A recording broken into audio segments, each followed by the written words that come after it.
What is up, wrestling fans? Welcome to an unfortunately special episode of the Smark and Smack Talk podcast. I'm your host, as always, Tony Mango, joined as always by Rob DeFelice. Why can't we ever come together for good things, Tony? Yeah. Callum Wiggins, you have an answer for that? About coming together? I'd hope not. You're the British one, aren't you? The Beatles. Give us something.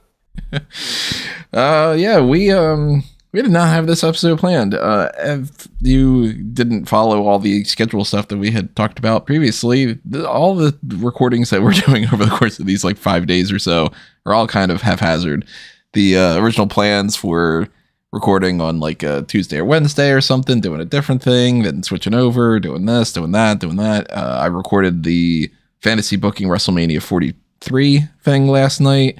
So that's being rolled out a little bit, and then we've got 2 episodes coming up on Monday, which we don't normally record on, and we did not figure that we would be having to compensate for a mass set of releases in this kind of way. Every year, WWE and TKO, they did this before it was TKO, so it's not as much as we want to blame them on their horrendous practices, it's on WWE as well. They do their spring cleaning. And typically there ends up being a few names to talk about, but this time around they released 24 people. And I would say, at least half of them are really in a spot where it's I don't know if you really can fully justify that. Some of them, we'll break down each and individual one.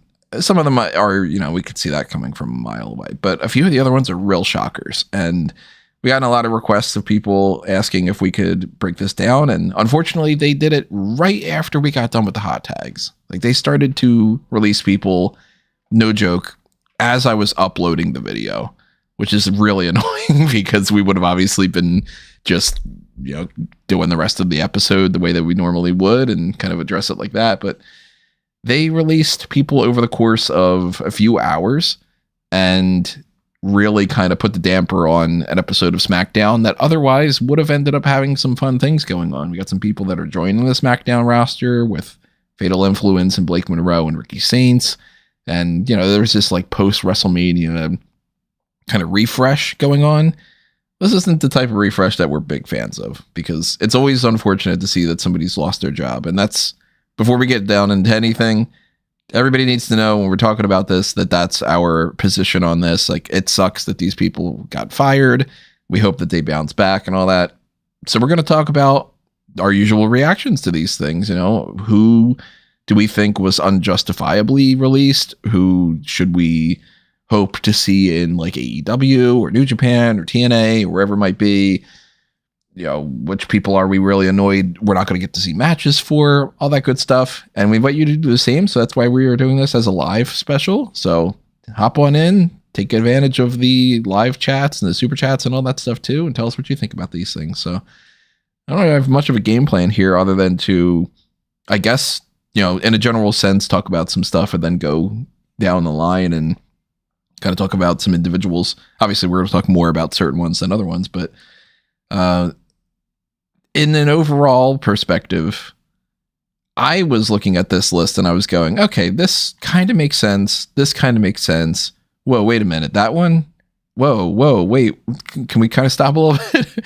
And then there would be another rush of all right, yeah, you're probably on the chopping block and all. And I do feel like a third of these make sense. A third of them are kind of iffy and a third of them are yo, what the fuck? How are you guys kind of feeling about them? I think it needs to be said first and foremost. I don't care if this is a yearly thing. They do the thing the day before where they announce record profits, and we don't need to get into the minutia of why businesses work this way.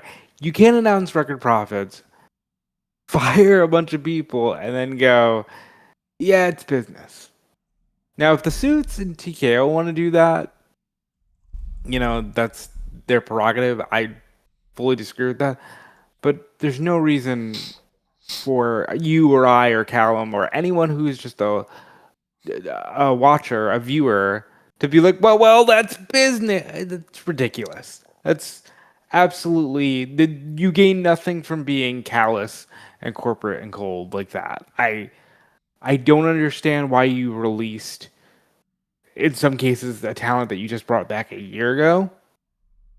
In some cases, someone who was very featured on Raw in a storyline weekly featured heavily on the show. The former tag team champions that were, and a legacy act for a former world champion that had passed away. There's a lot of real big what the fucks in all these releases. And I think that it's first and foremost disgusting, and then we can get into the shocking nature of it. But my overall thoughts are it's gross. Yeah, I mean that's always from the human perspective. It's a group of people that have just had for the most part, even if we kind of can understand certain releases from just a lack of performance or any sort of perspective, there's a bunch of people that have had their legs cut under them, had to be uprooting their home, having to looking for new work, whether that remains within professional wrestling or something else. It's a lot of people that, must have had a worry that this was happening, because there were, we did speak on the hot tags that there were rumors going around, and fundamentally they've started doing this every year, so it's not like a shock now. Like the first Friday after WrestleMania, they're going to knock everything down, but and do it in the middle of SmackDown so they can try and subvert it. Right, yeah. Oh yeah, all that stuff's so bad. But Tiffany Stratton just won the United States Championship, isn't that great? To a course of move on. No reactions, really. Yeah, and then it's, as I say, from just a human perspective, it's just awful. As I say, we'll talk about these ones in terms of whether we thought it was. I don't think any of them are justified by any stretch of the imagination. By the sense of, I know there's some people. I think that letting someone's contract end is always justified if you don't have plans for them or don't think that they're performing well. But releasing someone out of their contract completely is never justified unless there's an actual professional reason, unprofessionalism, something they've done. There's an actual justifiable reason to let them go. In a fight or something. Yeah. Yeah, the only reason they can, let's say any company can do it, but the only reason that it feels more palatable is because these people aren't technically employees; they're independent contractors that work for them. But yeah, it's it was quite shocking to see some of the names, because I was just playing a game late in the evening, and then I just click on to see, because I thought, oh, there was that rumours about this stuff. Wonder if anything's happening. Just to see the list of people that Sean Ross Sapp tweeted out about, just seeing all of that body of names was just crazy. And some of them are, I say, as Rob says, they are people that were actively on TV pretty consistently. One that was a whole faction completely gone.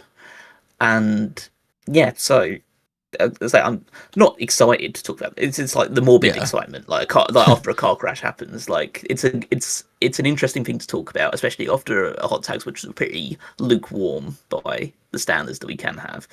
So to bounce back with this, there's nothing we can do about it, so we might as well revel in it and talk about it a little bit, but still obviously show our sympathies to the people and hope that they all land on their feet. But I will also say that I know that obviously a lot of blame, rightly so, we put it at the executives and the people that are watching the bottom line and just trying to constantly say record profits. But do not be mistaken, Triple H does sign off on these releases. Mm-hmm. It's not a thing that he's his hands are tied in the whole situation. He probably doesn't want to, but he's the one. He is the one that is probably tasked with the idea of, okay, we need to make releases. Who are you going to let go? Who do you not really have plans for? Who's not really working out? And he's the one that's making at least some of the calls. So yeah, I say I'm not saying that just to piss on Triple H, even though it's I enjoy doing that. I enjoyed taking the piss out of him. It's more of a case of there's a lot of animosity to go around, and don't just point it in the wrong place. Certainly don't point it at the people reporting this shit. That's going to be a whole nother discussion. Yeah. Before we get into one that, I'm going to get really loud for, because it's worth its own little separate discussion thing. Before we get into that, I don't know if we can do this the way that we have this set up on Discord. I don't know if my OBS and all would allow for this, but if we switch over from our private chat to the watch party chat, if that would allow other people to potentially join in and take part of the discussion and pop up or whatever. I don't know if anybody is interested in that's listening. If you are listening to that, you're listening to us on YouTube and you want to take part in the conversation, let me know. And we might switch over to the watch party thing and then, be able to get some other people in here. I know we've had people in the past, but I just don't remember what that setup was. And it is a random, it's 2:50 p.m. on a Saturday that other people were not anticipating that we would be on there. So if that's the case, let me know, and we might try to do that. I'm reading Peter's comments in the chat right now. He's saying, perfect, just got home.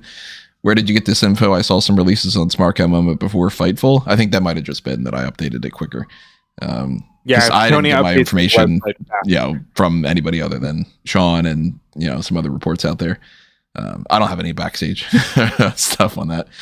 Peter also says, I was going to ask why before SmackDown, but that makes sense. Still always bummed and don't want to watch SmackDown after that. Yeah, that's kind of the way that I approach some of that stuff too, is like, well, now you just gave me this big, disappointment thing, and you're going to expect me and the other people too that are on the roster, like, hey, Damian Priest, go out there and look like you're super happy, even though some of your friends get fired. And like, you should be like, this is the best roster in the whole world or something like that, cutting a promo. And then, if you're Cody, and you might be like, well, shit, there goes some of my buds, and I guess we should just get into the minutia of all these things. So unfortunately, I think we can rule out talking about some of these names pretty quickly. And that is one of the, like, look, don't shoot the messenger. And we are going to talk about the whole Zelina and Sean Ross Sapp things. But you got to be honest. Some people, when they get released in these scenarios, you do see it coming. There are certain things that you can kind of judge. And if you can judge that from a fan's perspective, then you certainly could judge that from behind the scenes. Plenty of people, after they get released, they end up having some kind of interview or whatever, and they say, yeah, the writing was on the wall. They hadn't used me in a long time. I had been an enhancement talent for like several years. I was on the main roster. I was making a lot of money, that kind of thing. So that's the case for certain people. And then there's also the case for certain people that are in like the NXT developmental side of things, where, look, last year WWE was really cutthroat when it came to that too. They had kind of a 6-month policy of, if you don't get better and increase to a significant enough time that we feel like you're going to be worth the investment, then we're going to get rid of you. And I was really annoyed about a lot of those cuts last year. Like the Bryce Donovan cut. I was like, that guy could grow into something if you gave him a chance, but you didn't give him a chance. Or, the handful of other people from Evolve and NXT and all that. There are some people on this list that I don't think that we're going to have real big protests about. And since we're going to be hopping around with a lot of the other names, I think we should probably just get those out of the way a little bit here. One of them being Chris Island. And again, I don't want to sound mean or anything like that, because I don't wish anybody to have their... all of the LGBT people. I mean that from the bottom of my heart. I didn't see enough of them. Right. You guys didn't see Chris them. Island, and he seemed interesting. So not only did you guys not see them, most people didn't see them. Like Wago, for instance, in our other group chat was just like, some of these names are probably AI generated and they're not real. I'm like, yeah, it's because they're on Evolve or they're on LFG or, well, they were AI generated, but they were given to someone. Yeah. AI ChatGPT was like, how about we call you Trill London, like that kind of thing. But to knock those out, and kind of in alphabetical order, I guess, Chris Island is one that I figured there was no chance that he was going to make it onto the like proper NXT roster. And it's not that, that he's like shit or anything. Like, everybody here has some talents and could, prove everybody wrong and all. But Chris Island was a guy that if you watched 2 seasons of LFG, a show that gets 0 foot traffic really, and like is the developmental to the developmental side of things. In many ways, the developmental to the developmental to the developmental, because it's like some people go from LFG to Evolve and then to NXT. His whole thing was revolving around each and every week. If he was even a part of the show, it was, oh, you're not getting it. You're failing at this task. You're not getting your character over. We'll give you a bunch of characters and it's not going to work. He was essentially written or edited, or just, to be perfectly honest, maybe even just existing in this kind of capacity as like the resident failure of LFG, which sounds really mean, but it's just true. There were 2 people on that show that were treated or edited or whatever, mostly to be like, yeah, that guy or that girl's not going to get it. And the other one was Tatiana Dumont. She got fired already this year.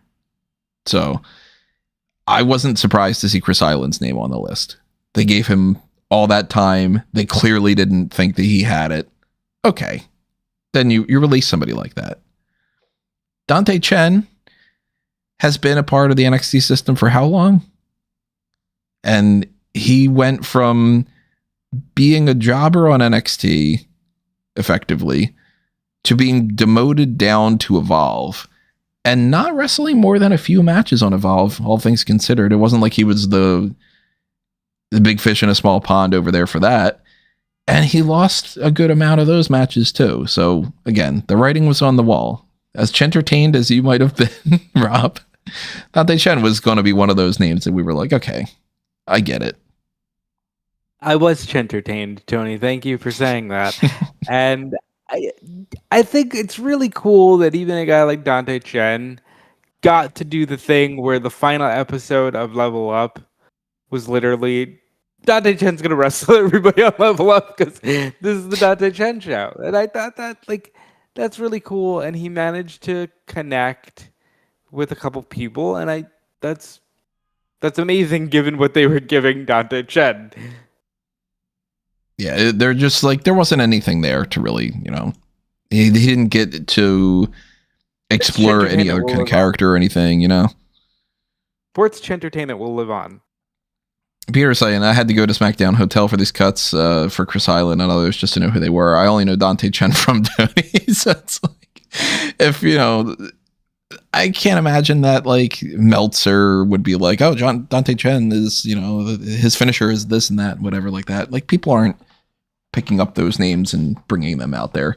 Most people probably wouldn't have any idea who Luca Crucifino is. That was one of the main ones that Wega was like, who the fuck's Luca Crucifino? And, if you've watched NXT long enough to be able to remember the D'Angelo family, he was the consigliere of that family. They nuked that angle completely, just dropped a bomb from the top of it and let it splash back on everybody. Stax stopped being Channing Lorenzo and just became Stax, and then did the whole thing with Birthright, which, that's good for him. I like that. Adriana Rizzo got injured. I haven't seen her since. Luca Crucifino had the worst scenario out of everybody, because even Tony D'Angelo was like, he's gone, but he comes back and he becomes a big star and he wins the NXT title. Luca has this really stupid storyline. I have no clue what they were thinking with this, where he stands there and he distracts Tony D'Angelo, doesn't say anything. And then they spend like, I don't know, a month with him being like, I'm sort of against you and I'm sort of with you. And then he just disappears. After months, he comes back on Evolve with this new gimmick about being like a rave guy, kind of. And he's like all like, kind of a power positivity, a little bit of like an Adam Rose sort of thing. And that always goes well. Right. And it's like, that didn't work for so many different people. And then he wrestles his first like match with this new gimmick this week on the episode. And he's the one that takes the pin in a match that they arguably should have won the tag team match. So again, it's like, well, that sucks. They didn't really give him much of a chance, but at the same time, I'm not all that surprised. And then I'm sorry, I don't know enough about Luke. Yeah, that's the thing. Most people probably wouldn't. But I think that's what the fuck does that say about NXT? Like Luca Crusifino wasn't featured in the last couple months, but he was featured in the Tony D'Angelo family angle, which was a major angle on NXT. If you would look at this and say, who the hell is Luca Crusifino? Then you have no chance in hell of knowing a Chris Island or Trill London. Malik Blade's another one. How many people remember Malik Blade and Idris Enofe? Now, they were a part of NXT, like the actual NXT, and they were there for a while. But Malik Blade and Idris Enofe were not a prominent tag team in the sense of like, you're not giving them the spotlight that you would with people like, hey, we're going to call up an Obafemi, and they were kind of in the era of like that 2.0 range where, a lot of people kind of came in and out, and they kept Malik Blade for a long time. They put him down to Evolve. They barely used him in Evolve. It's been months and months. So again, another like, I'm surprised that they didn't release Malik Blade last year, Not that it's a good thing. It sucks. I hope that, he bounces back and pops up on like an ROH or something like that. But same with everybody else. Like, I'm not too shocked about him. I'm not too shocked about Serena Linton. She's another one that was like, you're not getting it, was like the predominant story in her section of LFG. Tyson DuPont and Tyreek Igwe, they were a part of the High Rise group with Desmond Xavier over in AEW, Wesley when he was in NXT. And when they fire the guy that's the mouthpiece and the leader of the group, and then they send the two other guys over to TNA, and then they don't use them, and then they put them on Evolve once in a while, and then they'd stop using them on Evolve. Yeah, no wonder they ended up releasing them. They clearly didn't really like them all that much. I will say there are two people, though, in this like NXT type of range that I'm a little bit surprised about. Actually, three people. One of them being Trill London. Because I think that Trill London actually had like some pretty damn good showings. And I think that guy's one of those dudes that you're sleeping on. Like, maybe he needs to learn some other stuff. Maybe there's some behind the scenes stuff that we're not aware of too. Like, I don't know if anybody's like a real asshole. They could be. He didn't seem like it. But I liked seeing some of his matches on LFG and stuff. And I thought that he had some potential. Like, he's a guy that I would hope that TNA would pick up or that AEW would pick up or something. And, see what he's got as an option there. Andre Chase, I thought that dude worked his way enough to the point that they probably would just give him a performance center coach job. And I guess not. He said in his post-release video that, they pretty much made it clear that he was there to be what he was in NXT and that he wouldn't necessarily go to the main roster and all. So at least they were upfront and honest about that.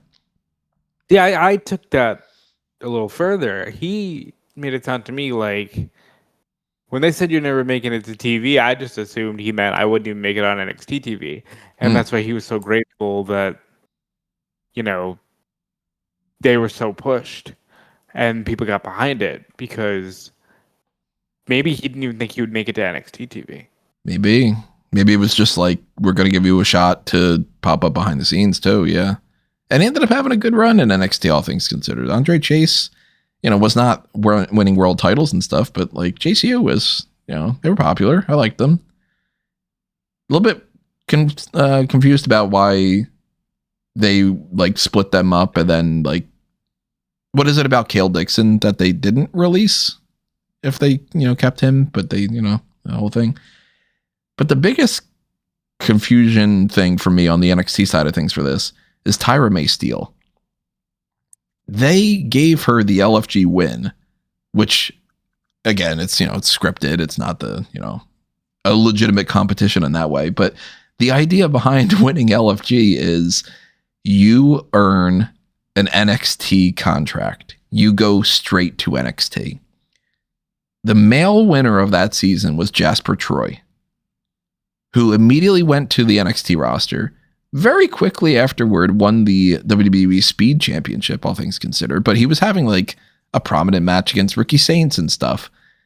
And he's still on there. He just had his whole thing with Keanu Carver and all. They put Tyra on NXT. And then they decide, you know what? After like 2 weeks, you're just going to go on Evolve.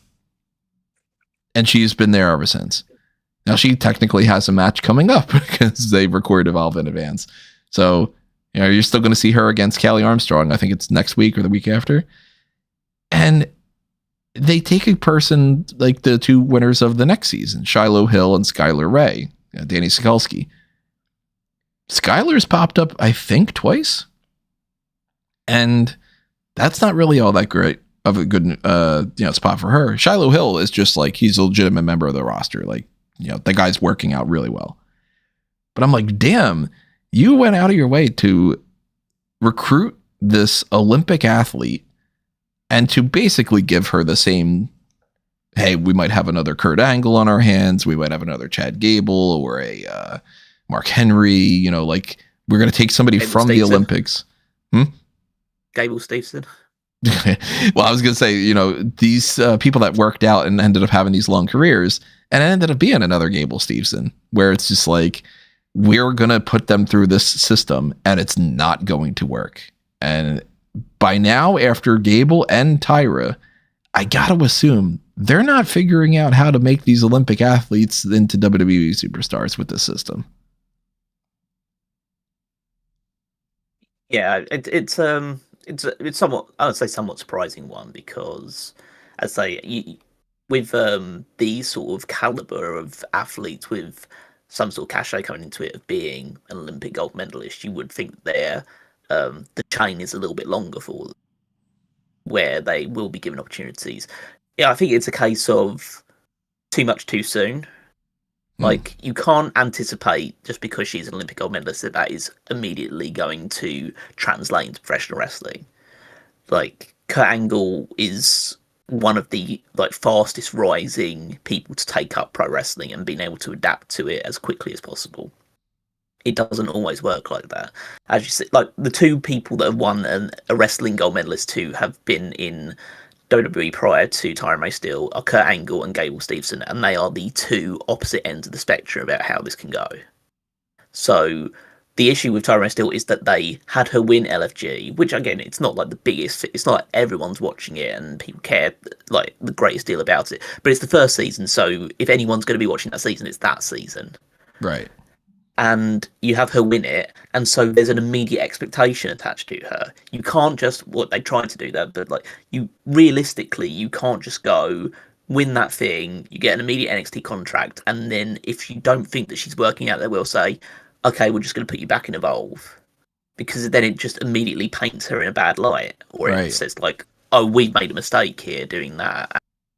So it just, her winning that means that it puts more pressure on her to deliver, and that's not her fault. That's them deciding that she won it. But like, yeah, as I say, it's unfortunate for her that she was given this pedestal and expected to deliver quickly, and obviously she needed more time, and she needed time to develop both from like a wrestling perspective and a character perspective. And they went too hard too quickly with her. I'm looking it up on Cage Match just out of curiosity for like the logistics behind this. Her first televised match was July 2nd, 2024 on Level Up.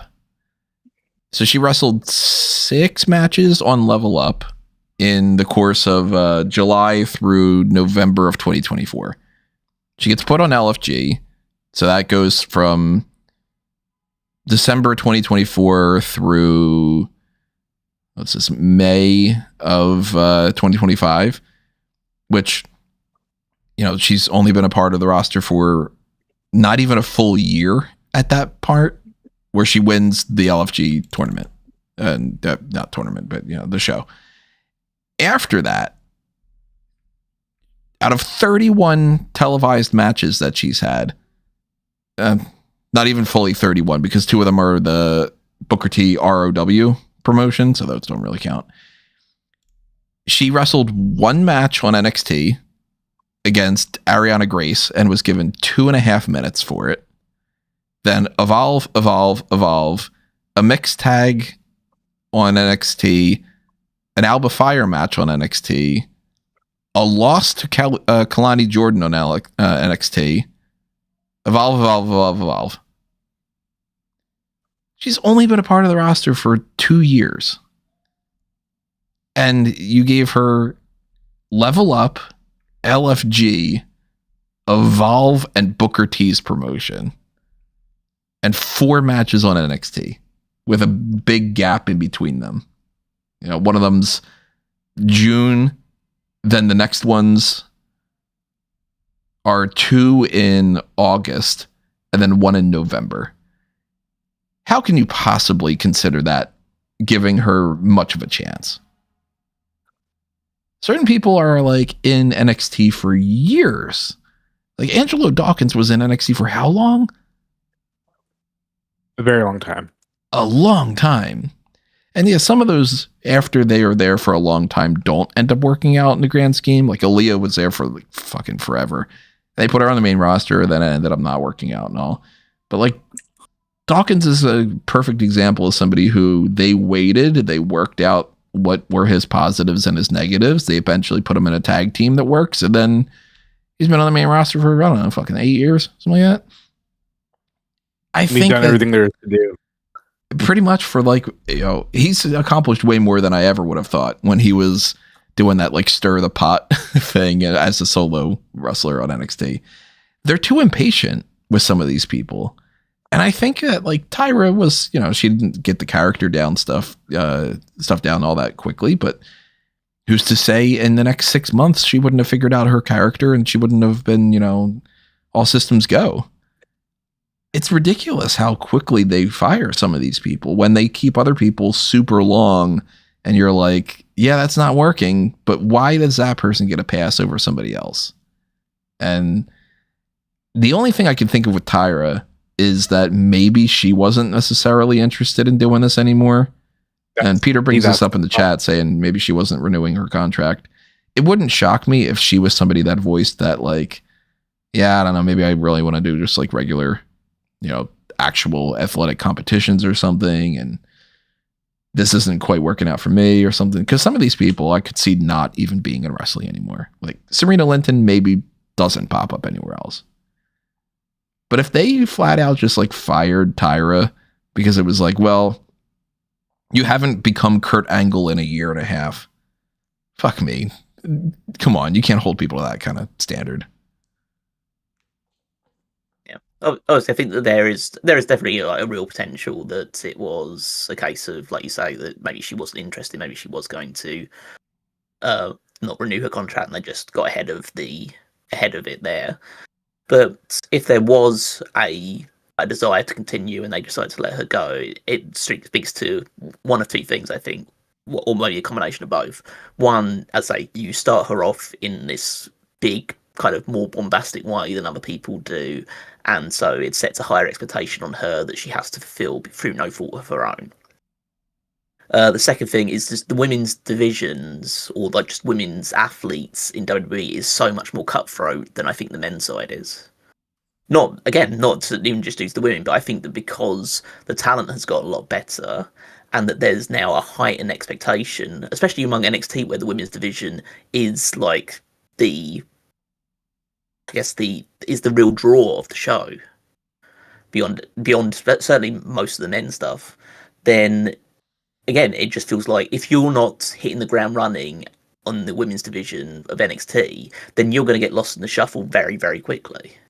Because there's just so many, there's always someone there ready to take your place and ready to step up and try and like grasp that opportunity that you're not following up on.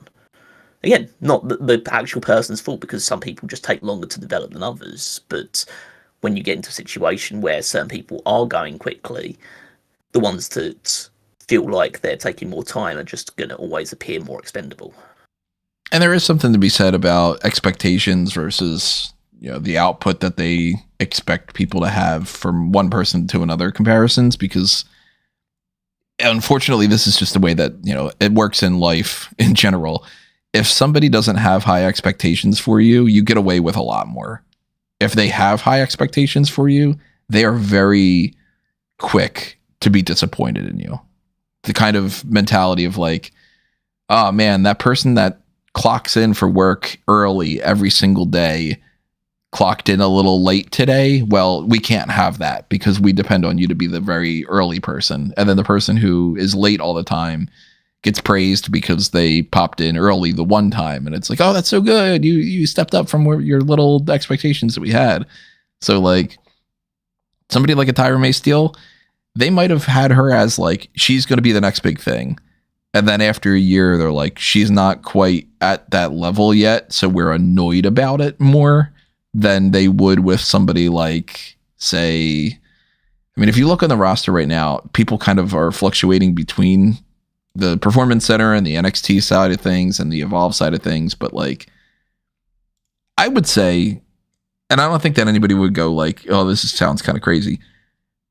Tyra May Steele has more in-ring acumen to her than Michael Lockwood does. Bailey Humphrey on LFG was positioned as, if you can figure it out, you're going to be a big star because of your size and your uniqueness, but you're not as polished. So they must have said, Tyra is somebody we expect to figure this out quicker. Micah, we're a little bit more, she's going to take some time. And then, they fire one person and they keep the other person. And they maybe don't have as high of expectations for Elaine Reed or for Rizzo or for Ariana Grace or whoever it might be than they would with somebody like if Zarya hadn't been like as good as she is. Or I look at Carmen Petrovic, they seemed to push her quite a bit, and then she's down in Evolve. That's not looking great. And then Nikita Lyons is somebody that they must have had really high hopes for. And they keep giving her more and more chances. Preferential treatment's just one of those things. It sucks, and it's really annoying. But Tyra was a little bit surprising. But then we got the main roster people, too. Well, hold on. Because a couple things here. Because Tyra was very surprising. First of all, because from the little bit she did show, she had it. Did they cut her? And I want to be clear, and we'll talk about this when we talk about the Zelina stuff. I'm not trying to go to bat for the company or soften the blow when I ask this. Do we think one of the reasons you let go of a Tyra is because we're being asked to meet certain quota here, certain number here? Hey, Tyra will be okay because she'll be able to get other opportunities as an Olympic gold medalist, in the same way that they always ran to let go of the Good Brothers because they're like, they'll be booked in 5 minutes. That could factor into some of Triple H's point of view, because you got to imagine there's a bunch of different people's perspectives for this. You got the bean counter types, as we were referring to them on the hot tags, as just purely, this person is not somebody I think is valued as much as their contract is. And they probably give a list of like a lot of names and just go, fire some people from this list. We need to do X amount of money.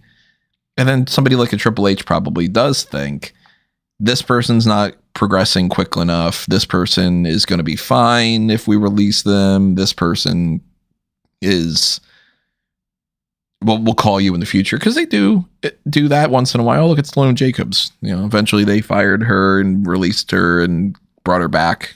So they might just be like, this person's going to be okay. Tyra May Steele is not going to be, gutted. I would have never. You could have given me a list of every woman in NXT, and I would have never said Tyra, because I think there's something there. And Tyra did want to do this, so I'm curious to see if she goes elsewhere. If you were to say to me, you got to release, like if you gave me a list of these people and you said you have to release one more woman from the NXT side of things, I'm going to go ahead and count while Callum is talking, but I'm going to count to see how many people I probably would have assumed they would have released beforehand, or that I would have maybe pitched it beforehand. But I got to imagine it's at least 5. But go ahead, Callum.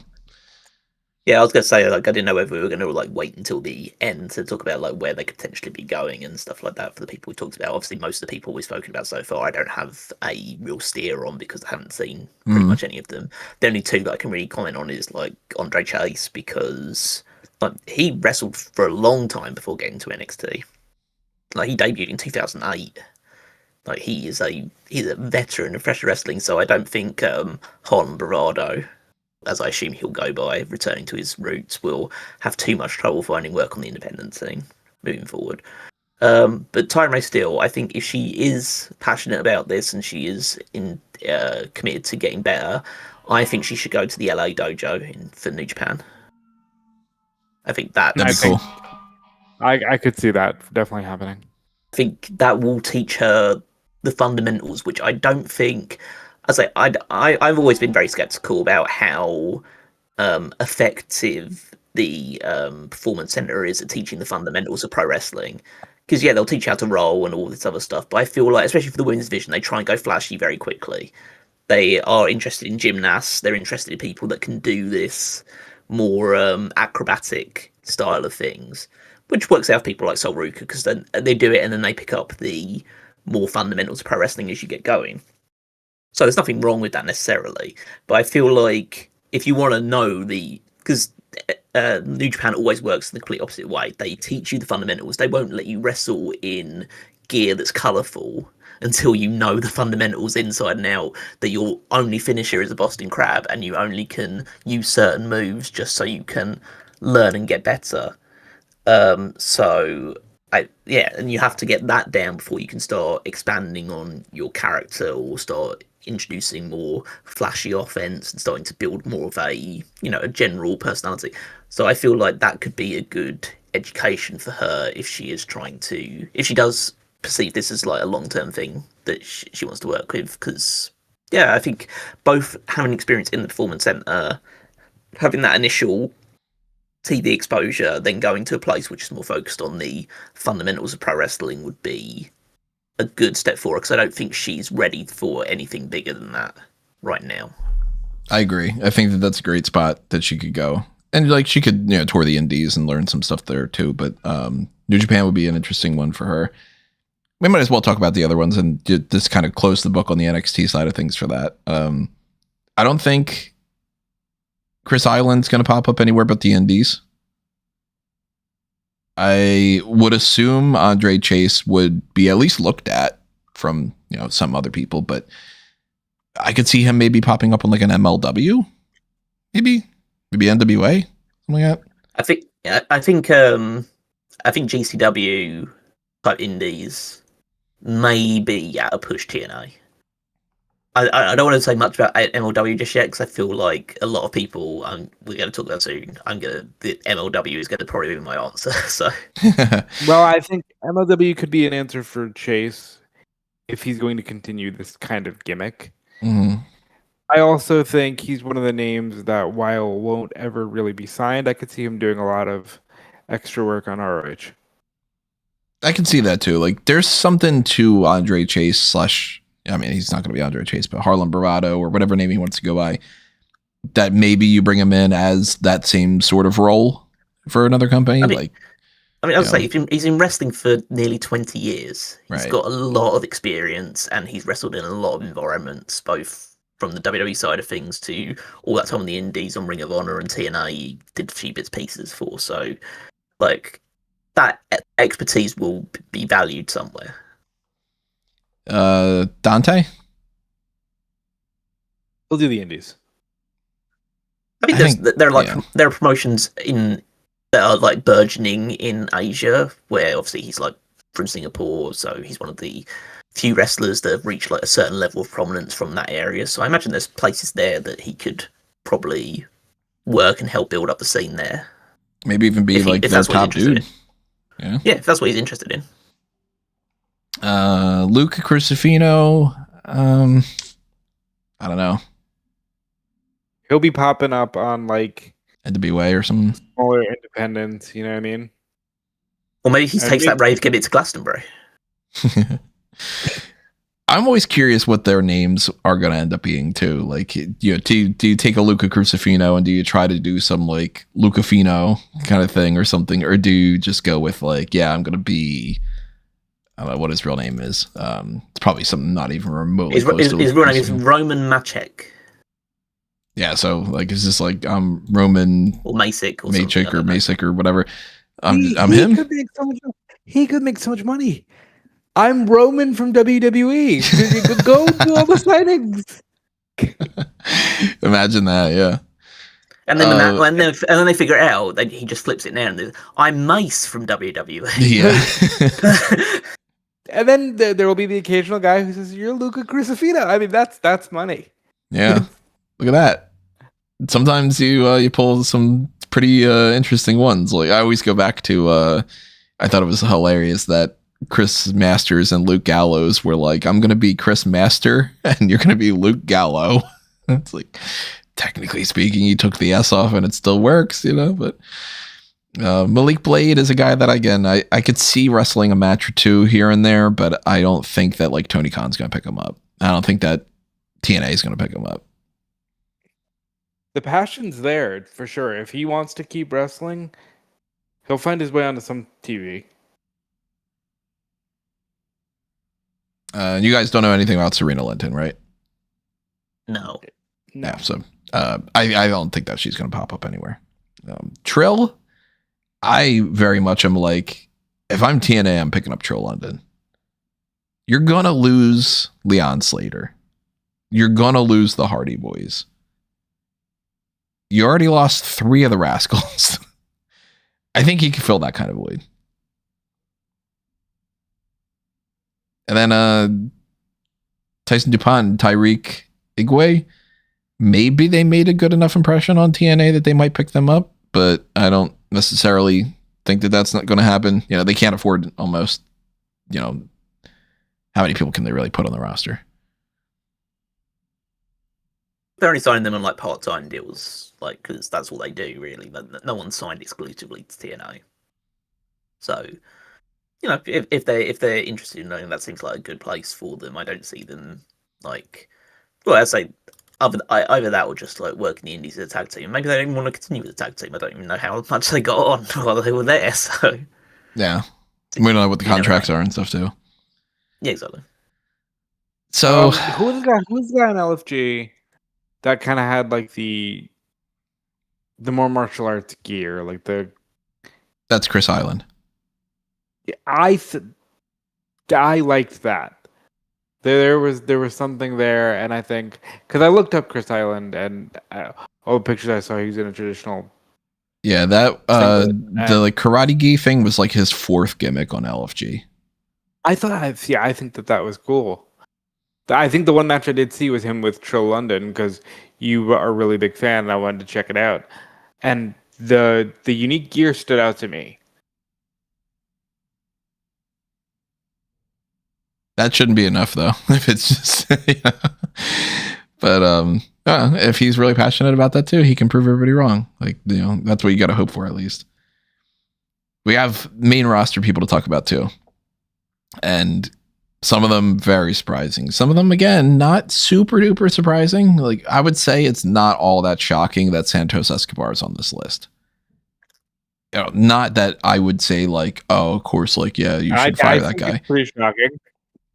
Well, the shocking element about this is how he was released, and then he wasn't, and then he disappeared, and he didn't show up, and then he popped up on AAA, and then he got injured and all. So like that whole thing, a little bit weird. I like Santos Escobar a lot. I'm disappointed that he didn't become a bigger star in WWE because I think that he had the tools for it, but they hadn't pushed him like that for a long time. So again, I'm not super surprised, but man, I want that guy to do something else. Like, I want Elijo del Fantasma to be a part of something. I want to see that guy wrestle somewhere else. I want to, I don't know. I don't know where I would see him going necessarily, because I don't know if I would be picking him up for certain rosters and being like, okay, that's exactly where Phantasma would fit. But if I'm Tony Khan, I'm at least going to think about it.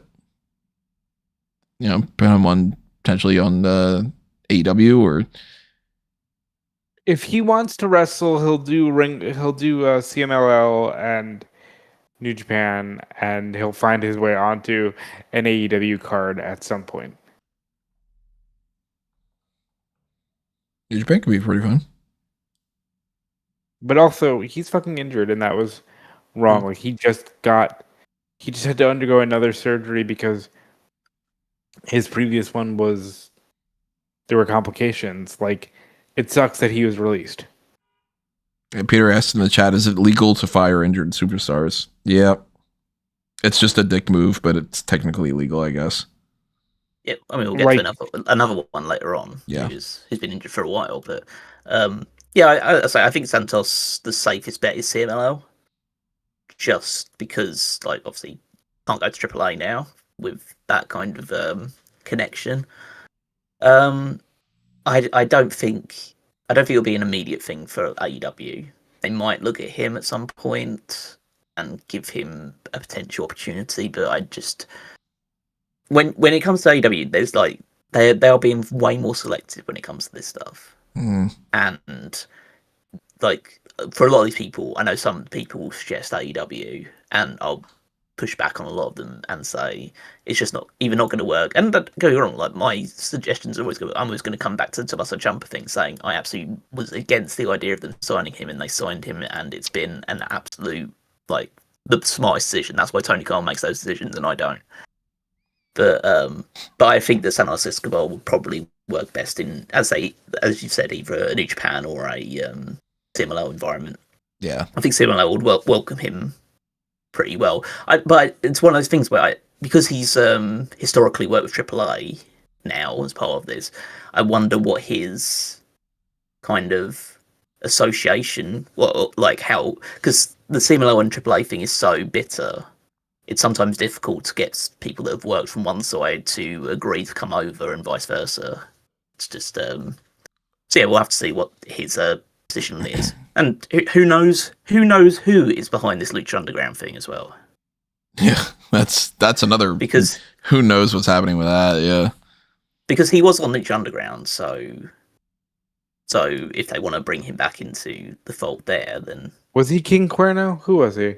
Yeah, he was King Cuerno. Yeah. Nice. Yeah, I do hope he's on TV sooner. Whenever he's ready to go too. Like, that injury is, it's shit when they do that. And that's the case with Zoe Stark. She, as far as I'm aware, has not been cleared to compete. She's cleared. She was cleared recently. Was she? Sean was quick to report, hey, she recently got cleared as soon as he reported. Oh, that's good then. At least, she can actually work instead of like Ridge Holland, where they're just like, hey, you might not ever work again like that, and let's fire you now. Zoe, it's disappointing, but it's not a name that I was super shocked about. Unfortunate. Real unfortunate. Yeah, I wasn't shocked by that as a release. I thought that she was still injured, so at least that they had the time to wait until she got cleared before releasing her. But I don't think that would have been an issue if like she was still like a couple of months away. I think they still would have let her go, because it's more about the timing of this happening rather than like what her injury status was. I think this is someone I think AEW should look at. Ring of Honor, more specifically. No, I think AEW should look at Zoe Stark as well. All right, I'm for it.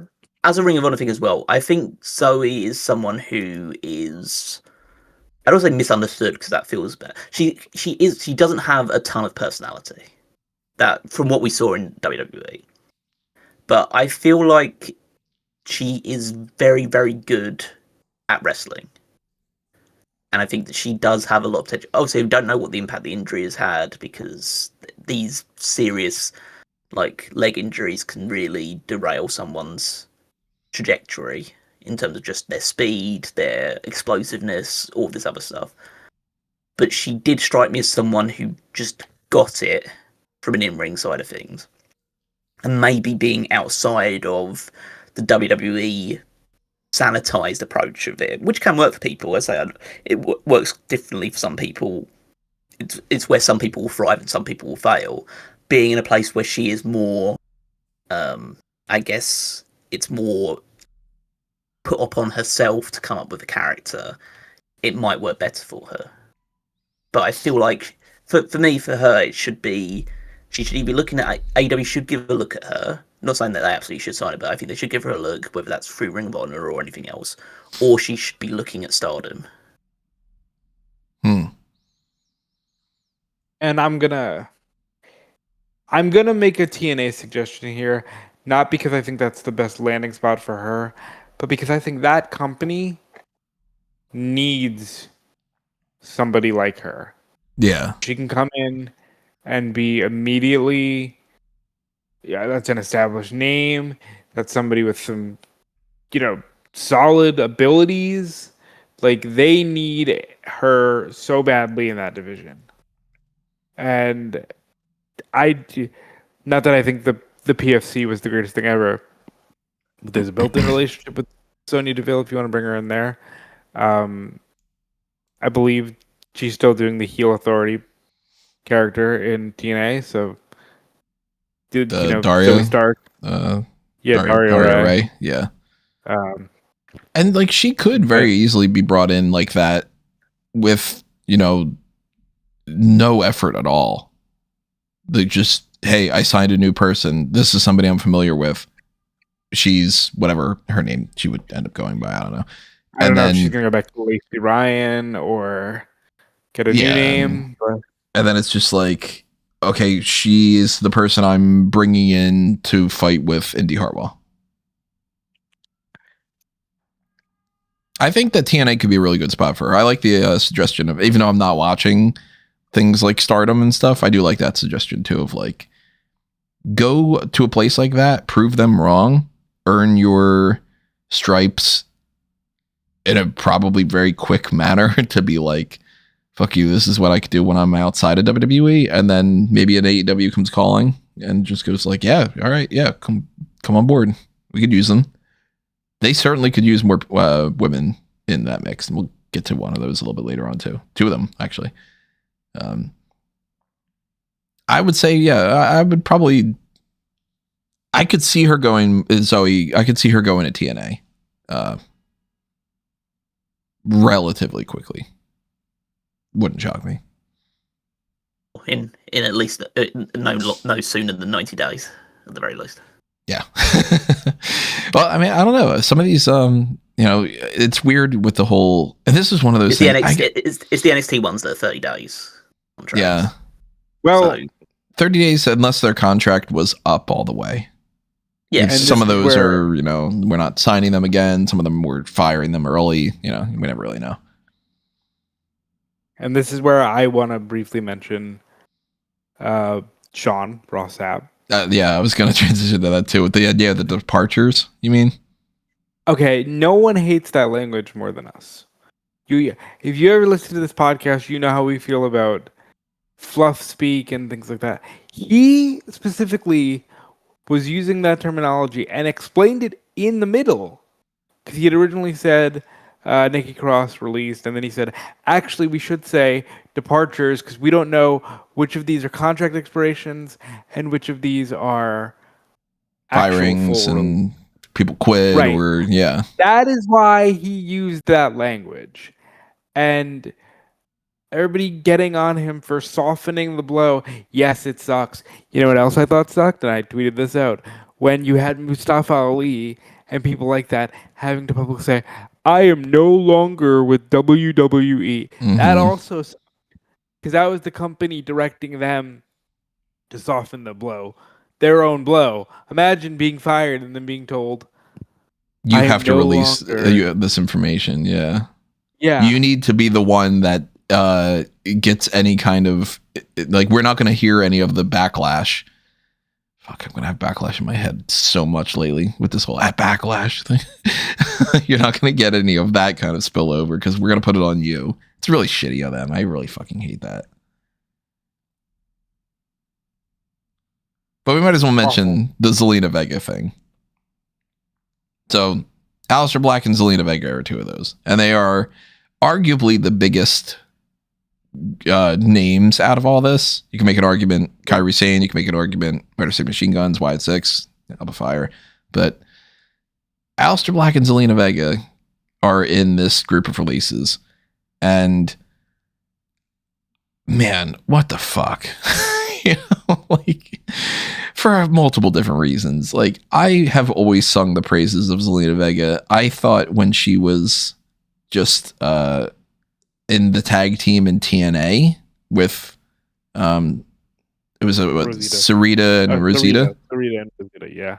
I was like, oh, I like her. She's good.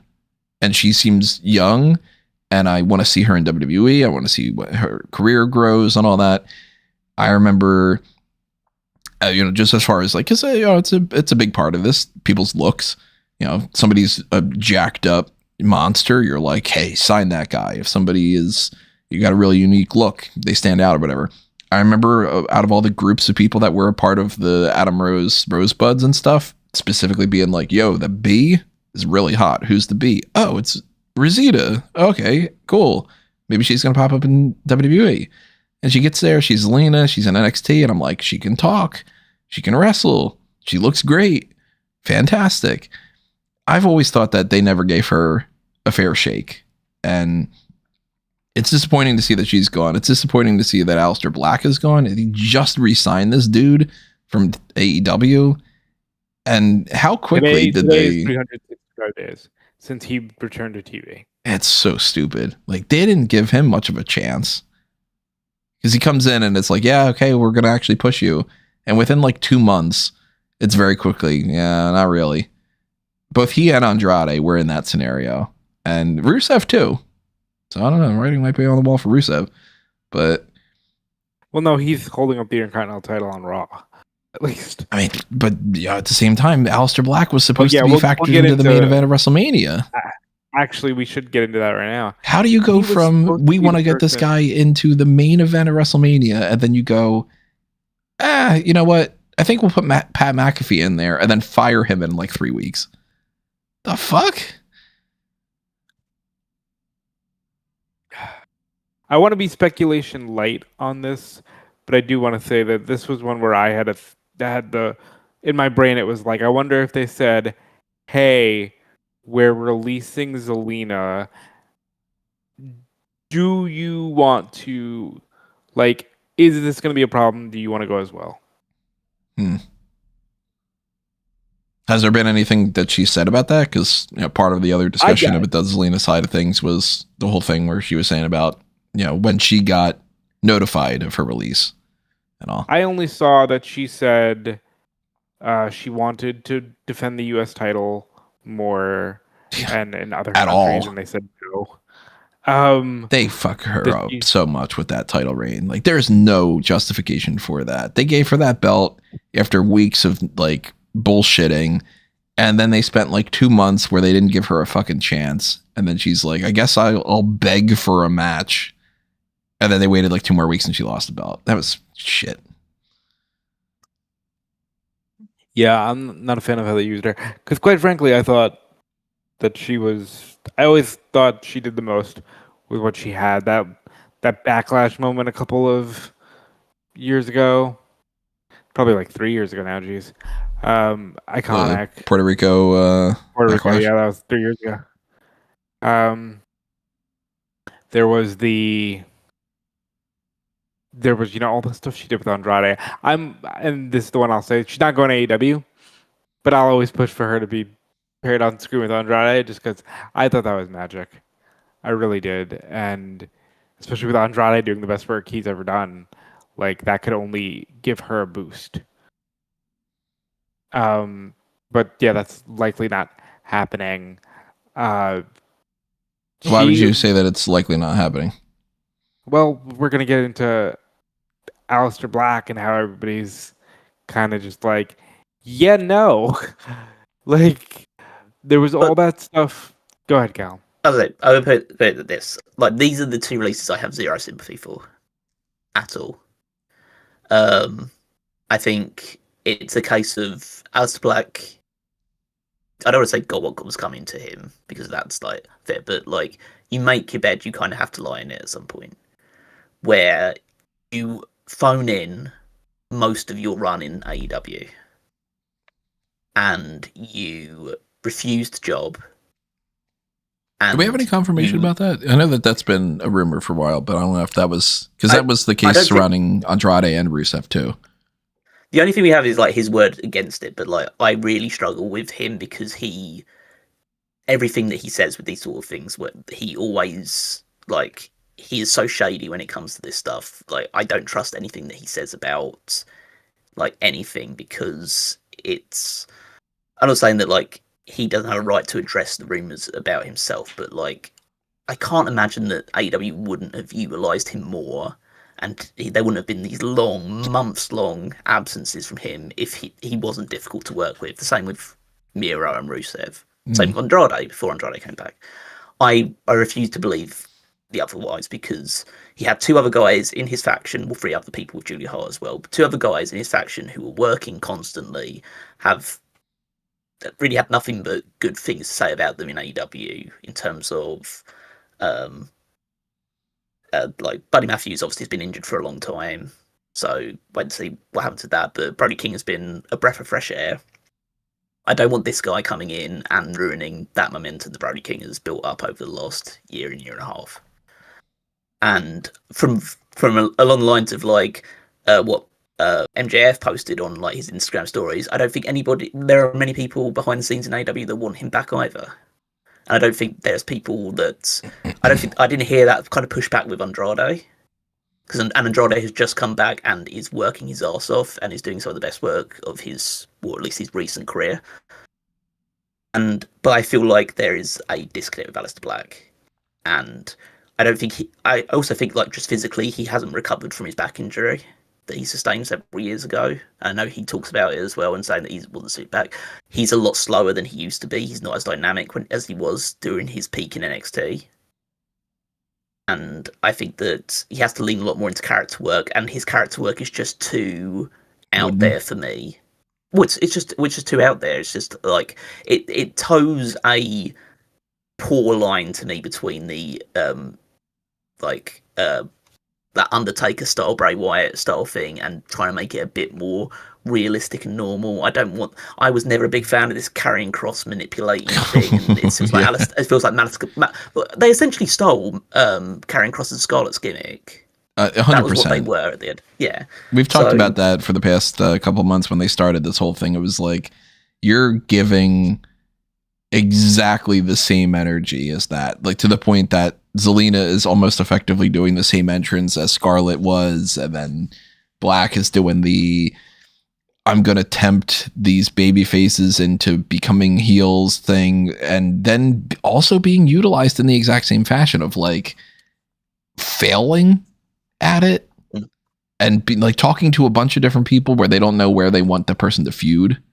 It's like, man, if somebody starts getting in your ear and going like, hey, Damian Priest, we got an idea. How about you and Lola Vice are a team? And maybe you start going around and trying to make people turn evil and whatever. I'd be like, yo, please don't do that. You're going to just you sign my pink slip already, you know?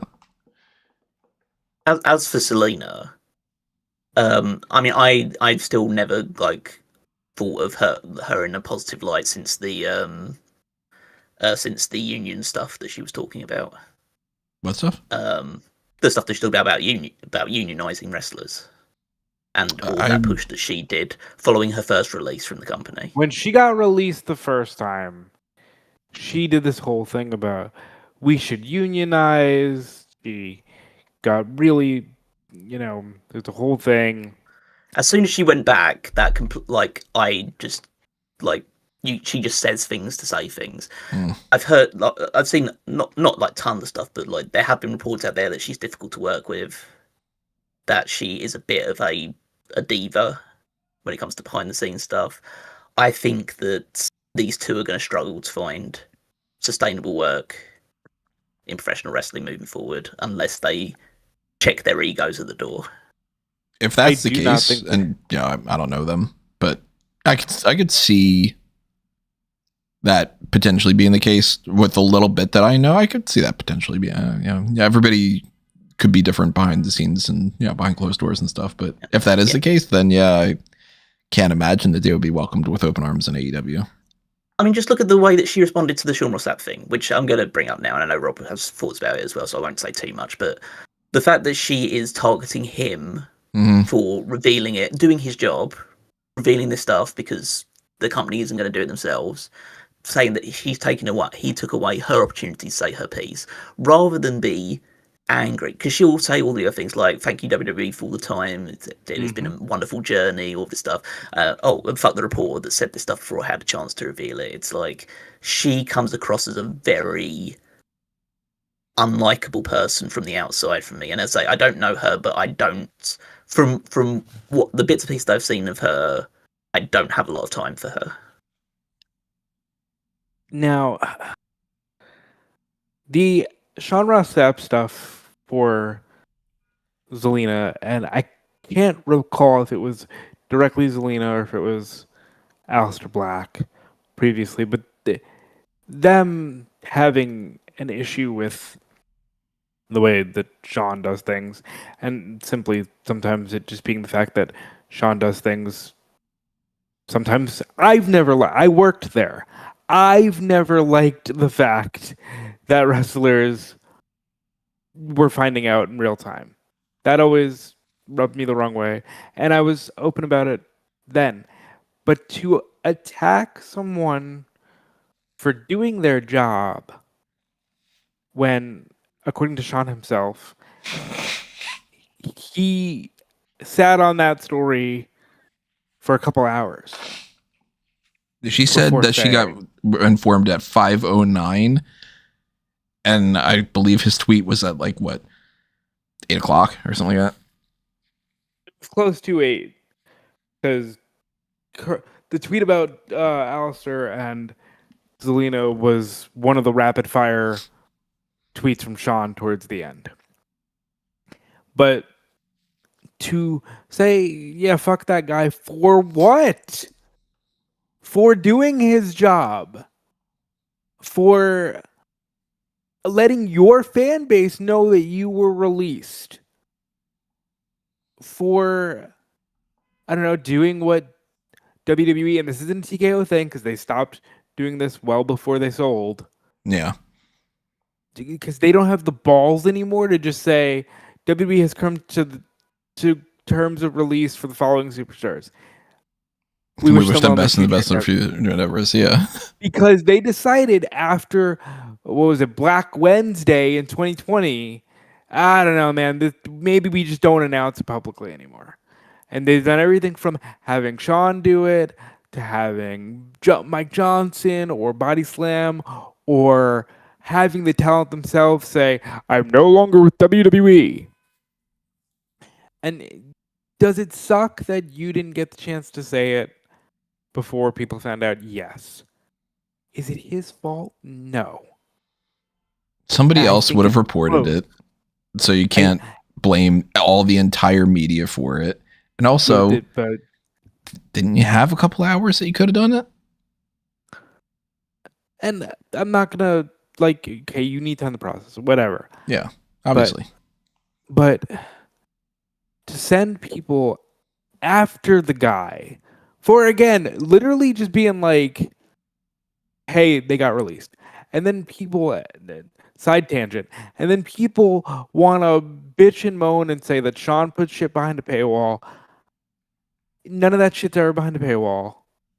I'll let you in a little secret. The reason that Smark Out Moment doesn't have a future endeavors forecast anymore is Sean Ross Sapp. Because Sean was looking on the website for something else, and he was just like, hey man, that's kind of gross. I told Tony. Tony 2 seconds later was like, okay, I get it. Took it off. Right. Sean doesn't fuck around when it comes to people losing their jobs. Take that from me. It's just fucking gross that people would attack a guy for doing his job, and specifically this job, because random sycophant fans think that Dave Meltzer and Sean Ross Sapp are both high and mighty and yet the lowest of the low. They can't quite make up their mind as to whether or not these individuals have power. In reality, they're just doing a job. Fuck off if you're going to attack them. I think with Zelina and like Aleister and the Spectres as well, they are two people that have consistently been very aggressive towards wrestling media in terms of the way that they talk about how people report things, how they're just a load of bullshitters.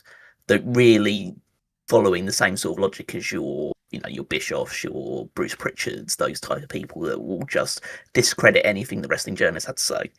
And Sean even said it in like replies to when people talked about this stuff. It's like saying that Zelina's never liked him, and he's just doing his job. Like he doesn't have any ill will towards her or didn't wish her to be released. And I'm sure, I don't still wish them to be released. I still want them to make money. So I don't have a lot of time for them because they just don't seem like, from the outside, very nice people. And I don't think that, just based on what I saw with like MJF retweeting that thing that Max Caster put out, with basically just saying, like, Max Caster just put a tweet out saying, "We don't want him." And MJF put that on from this like yesterday.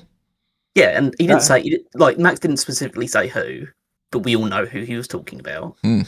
And like MJF didn't retweet it, but he posted that on his Instagram stories. And MJF is obviously a very prominent person with a lot of sway in the company. I don't think there's any hope in hell that they will land in AEW. Which, in a way, is somewhat. When I say this, I think that the feud between Malachi Black and whatever name she goes by, because she did say she wanted to pick a new name moving forward, and Killer Cross and Scarlet will make MLW a decent. They'll get some buzz. Like, I think that isn't a bad idea if they cannot go to AEW, which, as much as I understand what Callum is saying, I did like the House of Black. I would like to see Malachi Black be more invigorated the way that Andrade is. Yeah. If we can get that from Black, absolutely, I want to see him in AEW. And Zelina's, I think, again, I already said it, I want to see her with Andrade. I thought that pairing was magic. I think she's a great mouthpiece. I think Andrade is doing best work of his career. They could make magic again. That's where I would like to see them go. But if you're asking me, gun to my head, where do I think they're going? I think MLW. Guy 123 in the chat's like, well, Ricochet's in AEW. If they have him, that's very rich of them to say that about not wanting Aleister Black. Why? What did Ricochet do? Probably just because he seems like an ass.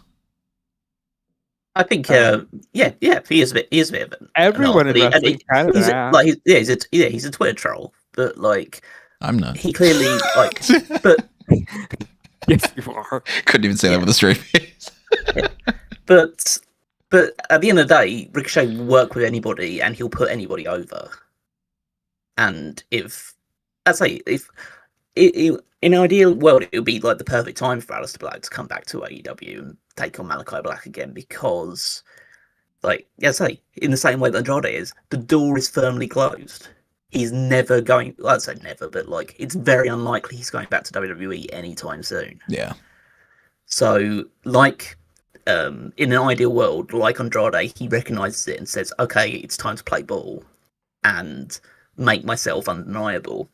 But I think that, first, I don't think that there is the same affection towards his time in AEW as Andrade's was. And Andrade's wasn't, like, perfect, but he had very good matches towards the end of his run in AEW, especially in the Continental Classic.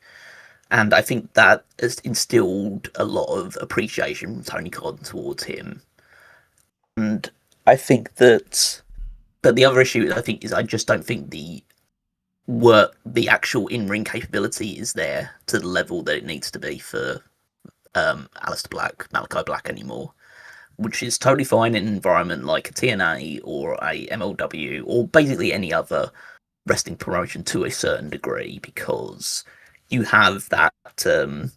It's a lot more about just having a good match, showing character, doing just being a star on the indies is enough to drive people in. He does have a degree of star power. I don't think he lends star power to AEW, and I don't think that his in-ring work will be at the level required to be considered a success in the same way that a Tommaso Ciampa or a Andrade has been recently. Yeah, and I am not interested in seeing the House of Black reunite. I think Brody King's better on his own. I'd like to see Buddy Matthews back in action just to wrestle matches, but I don't even want to see Buddy Matthews teaming up with Brody King anymore either. I think that Brody on his own is better, and I don't think Aleister Black going to AEW would move the needle in any way. I think that they could use Zelina Vega in their women's division, but then again, what about TNA? TNA could use Zelina Vega in that, and she could be a big star in there. Aleister Black could be a bigger star in TNA than he is on, even if they did welcome him back in AEW, he's not winning the world title. Could potentially in AEW, in TNA, I don't know. MLW, I've never seen a single show, so it's hard for me to tell, but they seem to want to sign, they got Baron Corbin, they got Dijak, etc. Maybe in there, maybe toward the indies. Now's the time to prove people wrong about that kind of stuff. I have no faith that the Wyatt Sicks are going to stay together by any means. And I think that they are all across the board. I think, I'll just put it this way. I don't think we're going to see Eric Rowan in wrestling anymore. I don't think we're going to see Nikki Cross in wrestling anymore. I kind of don't think we're going to see Bo Dallas in there all that much. I do think we'll see Dexter Lumis, but I don't think he's going to be on AEW or ROH. I think that Lumis is either going to join TNA or he'll be on the indies. Maybe it's the return of Samuel Shaw in TNA. And I think Joe Gacy is the type of guy that you're going to see pop up on GCW and stuff. So man, this Wyatt Sicks thing, that did not work out. I blame you. This is... Well, you're telling me the angle of them murdering everyone on their debut didn't really resonate with people? Yeah, but... All right, let me go piece by piece. I thought, because you told me privately yesterday that you didn't think Nikki Cross would wrestle anymore, but Nikki Cross was quick. Change her profile picture to a picture of her in a wrestling ring, what looked to be Japan, because there were, traditional kind of corner pads and streamers flying in. I think maybe she is going to wrestle. Maybe. She has a master's degree in history, so that's why I was kind of assuming that she would just be I'm interested in some other careers. Oh yeah, I forgot that disqualified you from being a professional wrestler. But that's why I only got a bachelor's degree. How dare she have an education? After a certain amount of time taking bumps and all that stuff, maybe she might just be fuck that. She hasn't really taken a lot of bumps. She hasn't taken bumps in 2 years, probably. She's probably as healthy as she's ever been. She seems, by the way, I've never met her, but she apparently she bought a car. Individual. She bought a car off of somebody that I had lunch with a couple years ago. One of my wife's friends, I guess significant others, or I don't know, boyfriend or something like that. The four of us went out to eat, and he was like, yeah, I sold a car to a wrestler. Do you know somebody named Nikki Cross or whatever? And I was like, oh, yeah.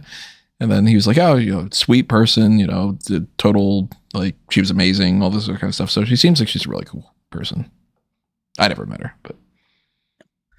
She, by all accounts, seems like a genuine, loving and warm human being. Before I go, further with where I think everybody's gonna go. This is fucking gross. You really milked whatever heat you could of the tragic death of Bray Wyatt. You had them come in, they murdered people, and then you didn't follow that up.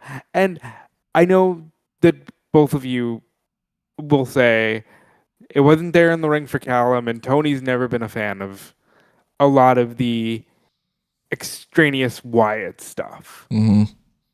But there comes a point. I mean, this thing was presented as a literal tribute act.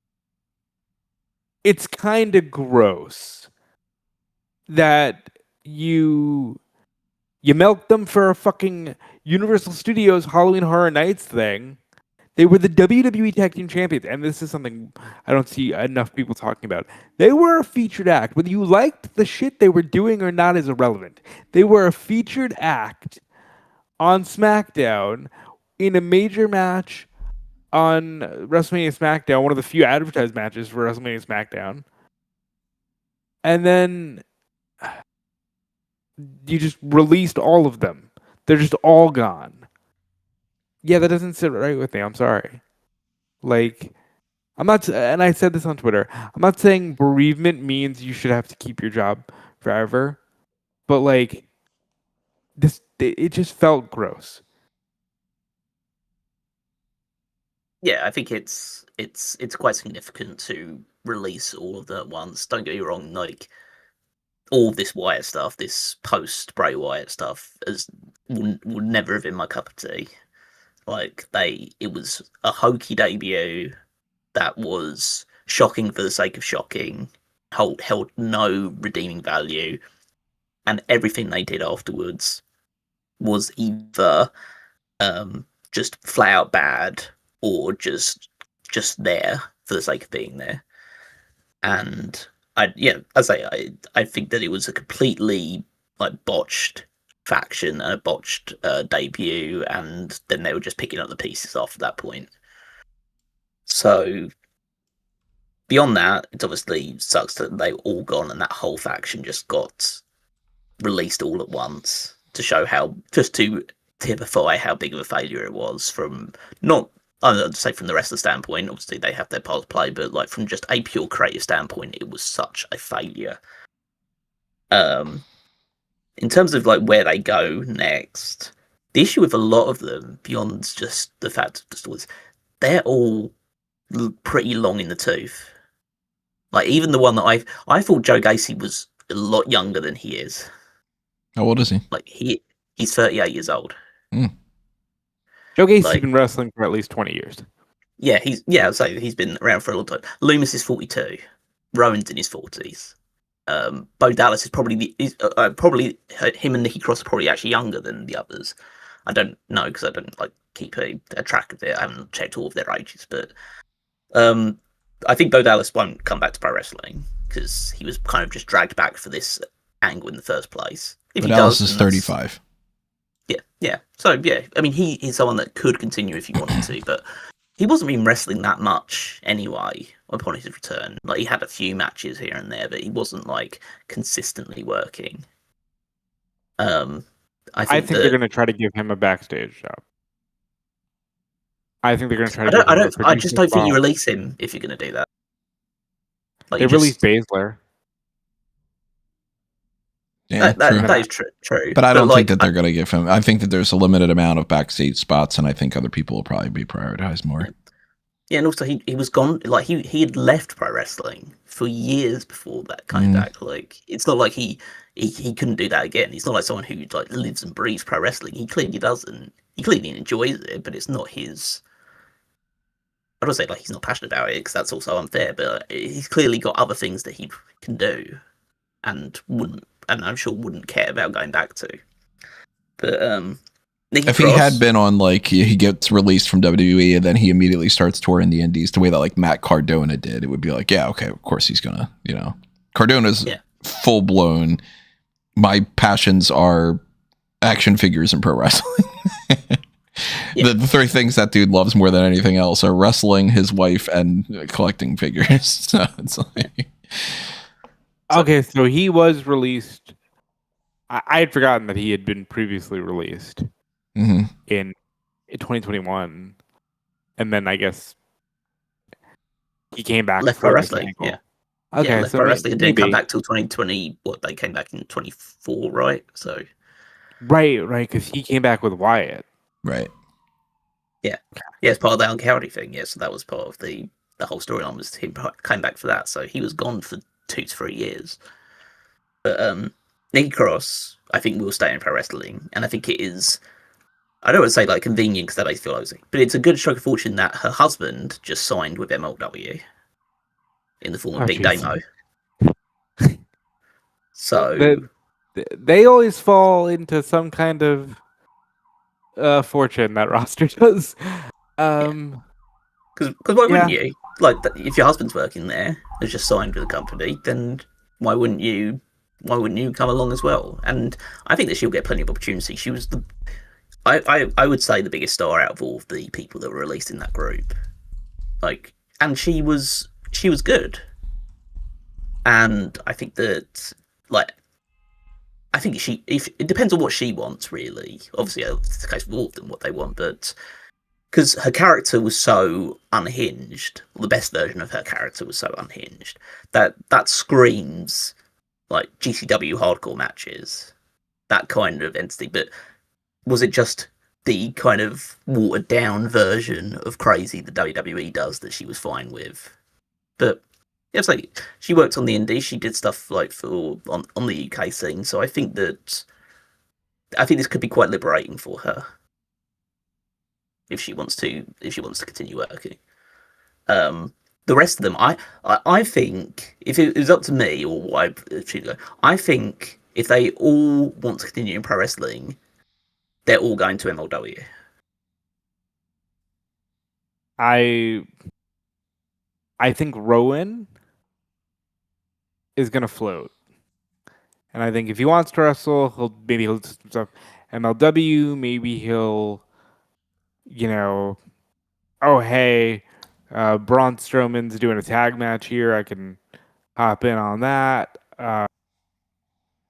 Hey, they want me to do this thing to honor Brody in AEW. I'll come in for a one-off on that. Like, I can see that being Rowan. Sam Shaw, I really think is just going to go back to TNA and do some stuff with Indy. Samuel Shaw. He could do NWA. He was doing that before WWE thing. I think I'd like to see Bo Dallas attempt something, but now that you guys have filled me in on that, I don't know if he's going to do it. And Joe Gacy is interesting because he could do some GCW stuff, because he could do MLW. He's got like a little independent movie thing that he does. I know he shot some, small films with like Javier Bernal. I imagine Joe Gacy is gonna explore creative endeavors before diving headfirst into wrestling again. We do have 5 other people to talk about. I think this one's going to be kind of quick. Apollo Crews. Go ahead. I'd say I don't think it's, for me, out of all the male superstars that were released, this is the one that AEW should be looking at very closely. Apollo Crews is an excellent pro wrestler. Excellent. I think done so dirty in WWE with the stupid Nigerian gimmick, all this other shit they had going on. Like, he's a guy that went back and forth from WWE to NXT, all this other stuff. Like, yes, he's not the most bombastic character of all time, but he was excellent at pro wrestling. And I think that he would thrive. This is this year's equivalent of Shelton Benjamin coming into AEW. He will thrive. I'm saying this now. He signs with AEW. He's in this year's Continental Classic. I think he should wrestle a little bit. Do a couple of GCW matches first. Let's see where you're at, and then if he's fully there after the injuries, absolutely what Caleb said.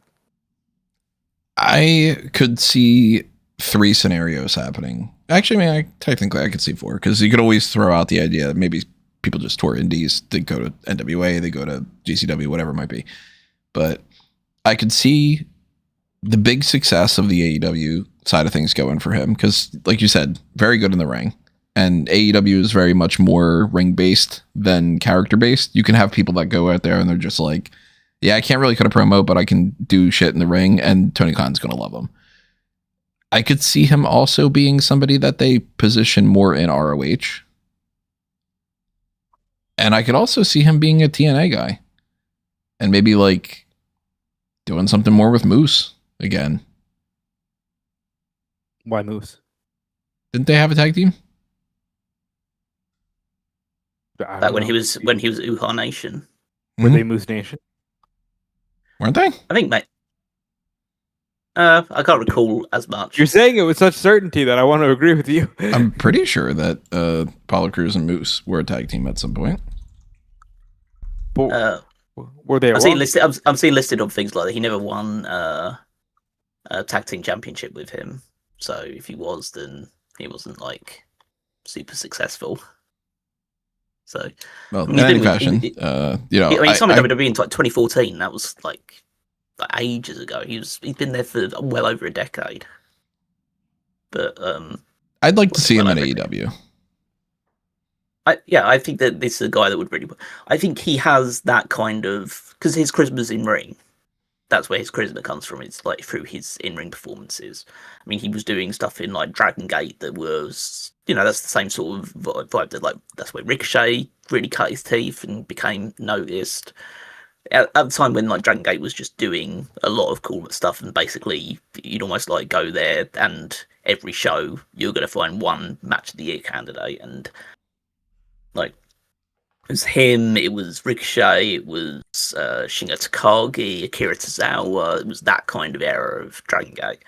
So I think that like he is someone who has, funnily enough, considering like he's 38, he's definitely on the back end of his career, but he had so much untapped potential in WWE, and everything that they kind of did with him that was good was always felt like it was always tinged with a kind of okay, we kind of feel like we have to do something with Apollo. We don't want to do something with Apollo, but he's here and he's just hanging around all the time. We have to do something with him occasionally, so let's give him the United States title every like now and again. Let's put him back in NXT for a while. Let's pair him up with Titus O'Neil and do all this stuff. Like we have to try and think of something to do with him because he's looking sad in catering, that kind of stuff.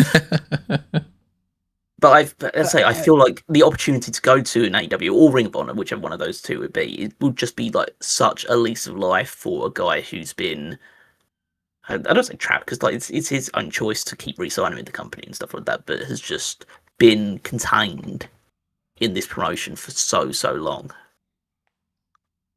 I just want to point this out real quick.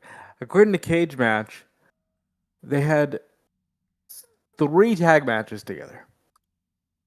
That's it? And 1 singles match against one another. Oh, damn, I thought that they were like a tag team for like years or something on the indies. Why, God, I don't know, but there's that. Are you sure like they weren't dealing with one other person and you were just mixing them up? I mean, the Uhaa Nation and the Moose Nation and all that stuff. I could have sworn that maybe I'm from the timeline where I'm in the Berenstein Bears timeline where Nelson Mandela passed away in prison and they were a tag team, and you know, but did he spend more time hanging out in that diner with Braun Breaker than he did with Moose? He sure did. He sure did, pal. Well, shit. Maybe they'll go fishing again.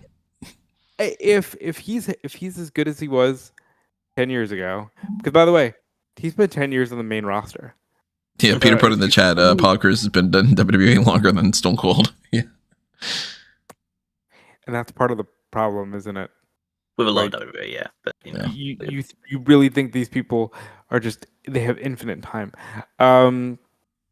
But yeah, I think he'll be a great addition to AEW or Ring of Honor. Not as great of an addition as I think Haley Ray will be. So I am not going to pretend that I was always like, oh my God, Kaylee Ray's the best thing ever. I never fully saw the praise for Kaylee Ray in NXT UK. I was very confused about why she was a champion for as long as she was. When she got onto the main roster, thought that she was basically in the same position that she was when she was in NXT UK, but in the sense of like, you know, talent level and all. She's not somebody who has a gimmick that I ever really liked. I don't like her on the mic. And I don't find her that interesting in the ring to be a part of the group that everybody says like, oh my God, she's so amazing. But I do see way more value in her as a pro wrestler than what she's been given a chance to do in WWE. And for all the people that do sing her praises and the people behind the scenes and, you know, friends of hers and all that are like, you know, you haven't even seen anywhere close to what she can do and all that. I think that that's definitely somebody that they should be interested in picking up. I'm going to go a step further. This is no shade to someone who I was also a big fan of. If you go back on my past podcasts and listen, I thought Isla Dawn was great. Kaylee Ray smokes Isla Dawn from a bell-to-bell perspective, and AEW regularly uses Isla Dawn. She needs to be in AEW. This is non-negotiable. She's a fucking amazing professional wrestler. NXT UK feuds with Piper, with Meiko Satomura. There was a match between Meiko and Kaylee Ray on NXT UK that I thought was one of the best women's matches I've ever seen. I genuinely think everything Tony said about him not seeing, I'm the full opposite. I think she's tremendous. I think WWE shit the bed with Kaylee Ray. I don't know how they didn't have her eventually move up to like a women's mid-card title when you established those. Yes, she proved to be funny with Piper and Chelsea, but she's an amazing pro wrestler, and she wasted no time getting on her own personal Twitter and saying Kaylee Ray would have smoked or would have ran circles around Alba Fire or whatever she said. But Kaylee Ray's ready to go, and I'm ready to see it. I'll go I'd say another step further, but I will say this: the fact that Tony is so not down on her, but like to say those things about her, makes me convinced that this might be one of the greatest signings AEW makes. And I mean, ever, because I think she was born to wrestle in AEW. She fits that vibe way more than WWE.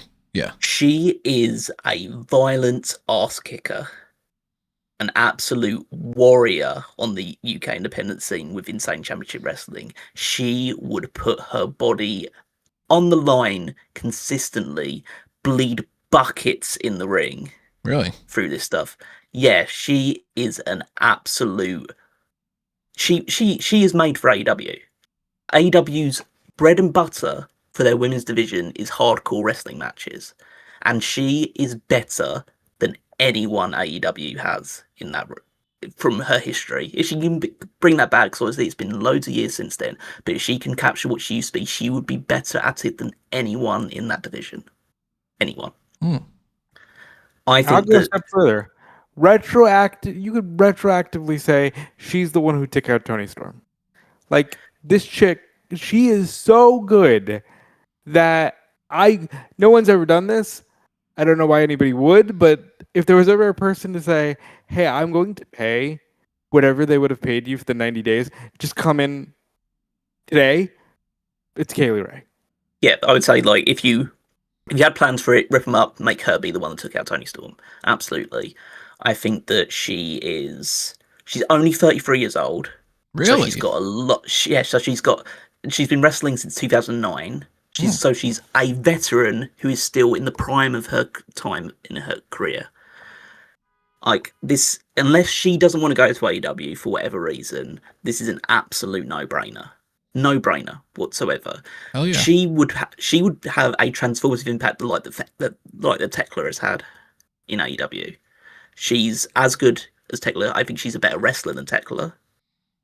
Tekla has more charisma, but I think that you can make up with that with just being purely violent and over the top. I think that she does have more charisma and has a better ability on the mic than people have credit for. Do not just bring her in to be window dressing with Isla Dawn, because Isla Dawn is good, but Kaylee Ray is great. And I feel like if you lose them in the tag team division, or just feel like that is where you have to pigeonhole them because that's what they were in WWE, you're restricting Alba Fire to a degree. While also, to the flip side of that, saying that's still an option. That's how versatile this woman is. I'll go a step further and say, if you're gonna do that, if you're gonna pair them, not that that would be the way I would go with it, you just found a reason to keep Zach Gibson and James Drake on television, because the three of them with Dawn adding, more on the outside, that's an amazing act of just tremendous pro wrestlers. People forget this because the brand has been, blown to smithereens, and NXT Europe is a punchline. NXT UK had some of the best professional wrestling going at the time. I mean, they had a lot of like shit, but at the same time, they had like Dragunov and Gunther and Tyler Bate and all these other people were really good. And Kaylee Ray were some of the reasons why. I can't say enough good things about this woman. I think it's a shame that WWE didn't try to capitalize on what they had. But I am, for one, glad that they didn't, because it means that if she does come into AEW, I'd welcome her with open arms. And I would go so far to say that it's promotion malpractice from Tony Khan if he doesn't do what he needs to bring her in. Because can I piggyback off that and talk about the next act, that it would be promotional malpractice? Well, I know which one you're going to talk about after that for that, but I would say that like if he doesn't sign Kaylee Ray above anyone else, then I feel that I will jump onto the bandwagon with everyone else and say that he doesn't give a fuck about women's wrestling. That I will jump on that bandwagon with total aplomb, and I will say on every single podcast which we talk about AEW, this guy doesn't give a fuck about women's wrestling. That's a strong statement. There's no way he misses on this. The only way he misses is if she doesn't want it. If she doesn't want it, then it's totally fine. Exactly. That's very true. If he doesn't sign her, he didn't want her, and then you have to really start questioning, do you care about like women's wrestling beyond who your faves are? Yeah. There's no two people that I wanted to go to AEW sooner in terms of like the women's division than Alba Fire and Piper Niven. I wanted both of them in AEW because they fit AEW so much better than WWE. Piper Niven's a better character because she can play the funny character, but like she was always relegated in WWE to the role of the overweight best friend, and that pigeonholed a character that again has done so much on the independent scene and like bled buckets, gone through loads of violent matches, most of them with Kaylee Ray. And it's unfortunate for her that she's suffered this serious injury, which is probably going to, if not curtail her career entirely, is going to cut it short, or make it like just harder for her to get back to that level that she once was. But at least with Kaylee, you have that opportunity. The prime of her career has been like underutilized throughout her entire run in WWE. This is someone who I think will shock a lot of people once she gets onto AEW if they let her in. If she doesn't want to go to AEW, and I think the only reason she'd want to do that is because she's a little bit hesitant about their usage of the women's division, which I think would be a totally valid reason for a lot of things we've seen before. Then she would go to Japan. Right. I think Stardom would be like, I think she has done stuff with Stardom before, like bits and pieces when they went over with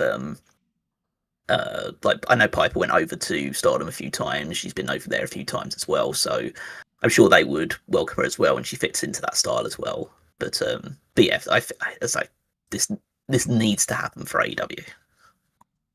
What about Kairi Sane?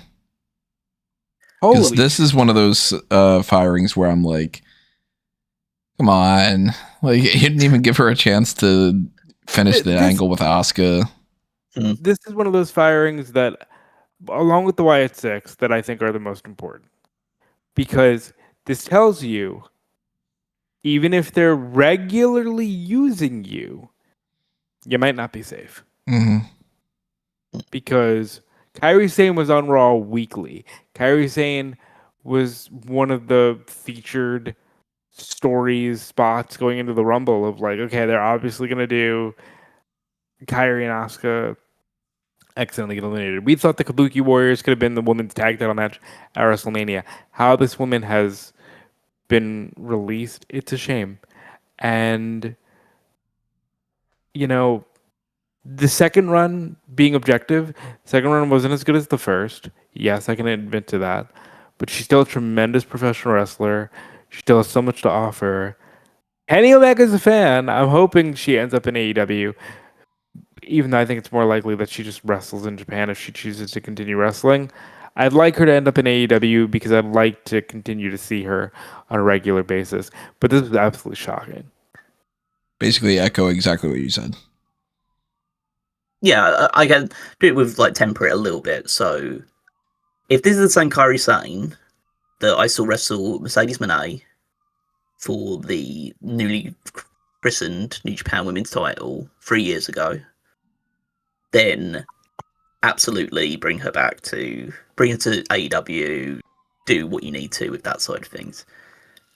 The reason why I don't hesitate is not because of her ability, even though I think that she's a bit inconsistent when it comes to her American wrestling run, like post her second return, which wasn't as good, as Rob says. But the reason why I wonder whether we will see her in AEW is that I don't think that we'll even see her in Stardom. And the reason for that is that she'll go to Marigold, which is because she is one of Rossy Ogawa's girls. Like, Rossy Ogawa, for those people that don't know, was the promoter of Stardom for the longest time until he was forced out, and then he started at Marigold.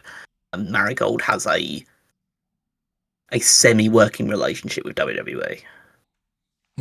Where they have sent, like, Io Sky has gone over to wrestle for Marigold a couple of times, I think, and they've done a few little crossovers here and there. Nothing major, nothing to the level of obviously AAA or TNA, but you know, the same way that like Noah, where they've had Noah people go over to Excursion WWE or put some WWE people on Noah shows. Or, it's that kind of relationship. Bloodsport or something. Yeah, it's that kind of relationship. So, and I just don't feel like if she goes back to Japan, she'll work with Rossy Ogawa. She won't go back to Stardom because, in the same way that like Mayu Iwatani, that is a Marigold person now because of Rossy Ogawa. So, and if that's the case, and that's what it could do, then they'll never work with AEW because Rossy Ogawa is opposed to anything of the idea of like doing any crossover things with AEW. Like they. Like, I don't say like they despise each other, but there's very little love lost between them. So yeah, that's the only hesitant thing is like if she wants to go back to Japan, she won't work for Stardom, and so she'll never work for AEW. If she wants to stay in the US, then AEW should definitely explore the opportunity. I don't feel as strongly about this one as I do with Katie Ray, as you probably tell by the 5 minute plus diatribe went on previously. But I feel like if she could still work to the ability that she was before, then you certainly have to give it the opportunity. And the final one for us to talk about, it's again probably one of the ones that if anybody's going to say, yeah, obviously there's a certain direction. Motor City Machine Guns. Man, they got fucked over in WWE. Like this whole, you sign them, you give them the belts after like a few weeks, and it seems like it's like, okay, cool, you really like these guys. You know, you've been waiting to sign Alex Shelley and Chris Sabin. And then after that, was it Royal Rumble 2024? 2025? Last year? That match, for some reason, it was just like, the crowd didn't give a shit. And after that, they were just like, no, fuck them. Okay. Didn't give any more chance. Chris Sabin and Alex Shelley, I'm glad they went to WWE. I will not say a bad word about them going to WWE. I thought it was fucking awesome that they won the WWE Tag Team titles. I'm glad that their names are in the record books. You won't catch me saying a bad word about that decision because I understood it. What? Yeah, wait for Nathan to do that, so you can carry on. I mean, yeah, he'll fill that in. Because I'm just legitimately, I think they're one of the greatest tag teams of all time. I wanted them in the record books. Wrestling's fake, blah blah blah. I wanted them in the record books. Yeah, and like they would have killed it if they would have signed in the black and gold era of NXT, for instance. Or right, you like we'd be talking about them in the same way that we talk about the Undisputed Era. They never went to the main roster, but amazing legacy to add on to the work that they did elsewhere. You are correct. The Royal Rumble 2025 with DIY, the 2 out of 3 falls match that the crowd absolutely sat on their hands for, was the death knell for not just them, but DIY as well.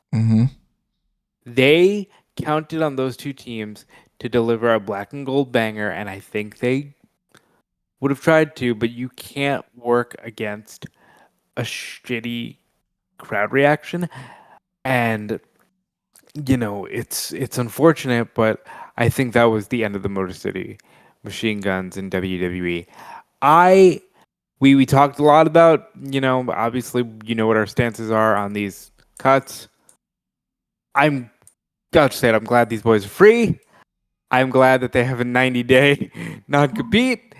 And I'm glad that the first episode of AEW Dynamite, following their 90 days, is located in Detroit, Michigan. Really? Some things in life are serendipitous, fellas. And that's one of them. I mean, let's just talk about it. Motor City Machine Guns FTR. Have 500 matches, please. Motor City Machine Guns versus Edge and Christian. God, hook that to my veins. Motor City Machine Guns versus Young Bucks. Have 100 more matches. I don't care. You're amazing. Jet Speed. Motor City Machine Guns versus The Swirl versus United Empire. Not United Empire. Aussie Open. Motor City Machine Guns versus Protocata. If somehow you're still doing that story in 90 days. Mason Mansour. You gonna lie and say they won't get a good match at a Mason Mansour? Right, yeah. Amazing. No, it's just the first tag team I could think of that you wouldn't have brought up at that moment. Saddam Singh and and then on top of that, by the way, this one's just for me. Motor City Machine Guns versus Adam Priest and Tommy Billington. In my veins. Turbo Floyd and Truth Magnum even. By the way, do a fun thing with those. As good as they are as a team, they're amazing individually. Alex Shelley, X Division champion, TNA World champion. Chris Sabin, same thing. There is so much to do with these men, both individually and collectively.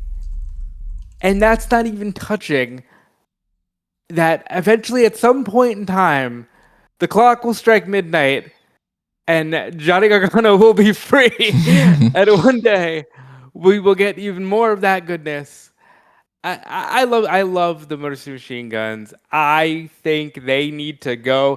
I think we need to be talking about All in London being some fatal 4-way TLC match with Edge and Christian and the Bucks and FTR and the Machine Guns.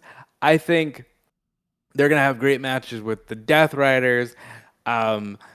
They could probably go to New Japan, wrestle some of the teams over there. I'm so glad they went to WWE. I'm so happy that they were in some pretty sick matches when you talk about like the TLC matches that they were in their short stint in WWE and how much fun those matches were when you're talking about, the Street Profits and DIY because, shit, to hell with whether or not any of WWE fans liked it. I liked it. I thought a lot of their stuff was great. I'm so glad that they were in a 6-way TLC match. I'm glad the Wyatts were in that match. Andrade and Phoenix were in that match. Like, these dudes are so good. And they're going to be so well utilized in AEW. And by the way, Not for nothing. That Street Profits DIY TLC on SmackDown, one of the best TV matches WWE's ever put on. These guys are so good. The only thing I wish they would have done in WWE that they didn't is team with AJ Styles against some form of the Bloodline. But how cool was it that the Usos helped the Machine Guns beat God just for a moment? Like, when you just get into the fantasy booking side of things, they did some cool stuff. They weren't there forever. It's not like it tarnished their legacy. Go to AEW, go fucking kill it. You've had a great career. You deserve to end it however you want. Yes. But I'll say agreed. for the most part, I agree with those sentiments. I will say I always kind of question people who go to, fundamentally, they sign with WWE because WWE didn't want them to go to AEW. And when you do that, you always kind of pigeonhole yourself a little bit, because you're not signing them because you have plans for them. You're signing them because you don't want the other person to have them. And I think that, because I just don't think that they would have gone for, like, let's say in a world where AEW doesn't exist, they'd probably still go to WWE, but it's like, okay, we'll pay you X amount, and like, we can just do whatever we want with you because, like, you're not going anywhere else. Whereas, like, you bring them on to WWE, they win the tag titles almost immediately, but then it soon becomes pretty apparent that it was just, that's just a thing to do to get somewhat excited about it, but they don't actually have any real plans for these guys. And just like, they had a lot of really good matches in WWE, and they're really good wrestlers, so of course they did. But it just feels like, especially in this current iteration of WWE, which sounds silly to say when we're only like still a couple of years removed from a tag team match main event in WrestleMania, this company doesn't give a fuck about tag teams and tag team wrestling, and it never has. And even with that one incident aside, it never really will beyond like the whole WrestleMania X7 stuff and things along those lines. But they have flicks of wanting to try and care about it. But fucking hell, Damian Priest and R-Truth are one of your tag team champions right now. Austin Theory is holding one of those titles. You're like, leave that company, have them replay the same Usos and New Day match they've been doing for the last 10, 15 years, which is a good match, but, it kind of gets a bit boring after 10 years of time of doing it. And then go to AEW, which, as I say, I don't think that they utilise the tag team division perfectly all the time, but they do just have great teams that you can just have great matches with all the time. And I don't think they should come in and be like immediately winning the AEW tag titles and doing all this stuff. They should just go in to have a fun time, and titles will probably land their way because they are that good.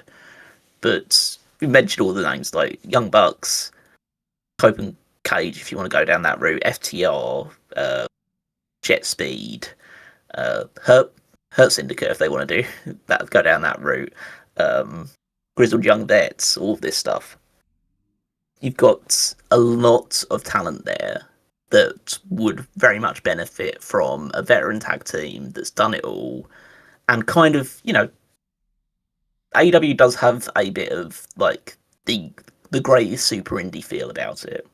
Even though it's like, a fully fledged promotion that is pretty much run at the same level of WWE, just not as high, obviously. But it still has that super indie feel to it, and you probably want to have at one point or another the Young Bucks. The Young Bucks are like, they already have the Young Bucks, but mostly Machine Guns in that little pantheon of saying, just to say that we had them because of what they did in TNA and Ring of Honor and all the excitement they brought there as well. So, and I guess the advantage now is, now they've been released, AEW will probably pay them less than they would have needed to sign them in the first place. Previously, when they went to WWE, because there's no longer a bidding war attached to it. Because I doubt they're going to go back. They'd go back to TNA. That's the only other alternative. But if you've got the opportunity to go to AEW, then surely you take it. Yeah, you got to imagine that they do want to go there, especially after seeing the good stuff that Ciampa's been doing. Oh yeah, absolutely. Like, there's enough positive things there, and there's enough good tag teams, and there's enough opportunities for them to just I know it's like a case of, even if they never were to win the tag titles, which I think they would do at some point, but it's a case of you're consistently on TV having good matches, whether it's on Dynamite, Collision, pay-per-views, pay-per-view pre-shows. They will, like, Tony Khan will find time and place to put the Young Bucks. I keep saying the Young Bucks because I'm assuming, because I'm just talking about this match, because that's the main one that they're going to have, obviously. But they'll find a place to put the Motor City Machine Guns. They can be in Ring of Honor as well and do all that stuff as well. They will find opportunities. They will find things for them to do. So yeah, as I say, I think that with this crop of people they've released, there's a lot of talent that I think is AEW bound, but AEW always needs to be selective when it comes to this stuff. Yeah, if they're gonna not have the money to sign everybody, they're at least gonna have to sign Motor City Machine Guns and one or two others. Well, money's not the issue; it's time. Time's the issue. It's the case of they have much less television, like a bit capabilities as WWE. WWE has 3 hours of SmackDown currently, 2.5 hours of Raw, 2 hours of NXT. Got Evolve, main event, all this other stuff.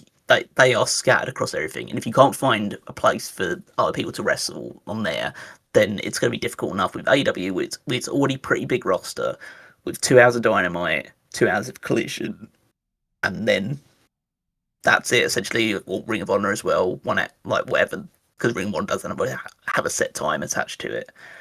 But that's all you've got, and they've already got a lot of talent, and I don't want a lot of, in the same rule always applies, I don't want a lot of old guys or girls who've already had like full rounded wrestling careers coming in and taking the spot of someone who should be being pushed to the position that they once were. In the sense that, because at some point someone had to take a chance to make the Machine Guns the team they are today. And if you keep filling your roster with them in the latter stage of their career, then that's an opportunity for another tag team that who could one day be at the same level and be treated with the same reverence as the Motor City Machine Guns. You missed that opportunity because you just didn't get them on TV enough. So that's always the little balancing act.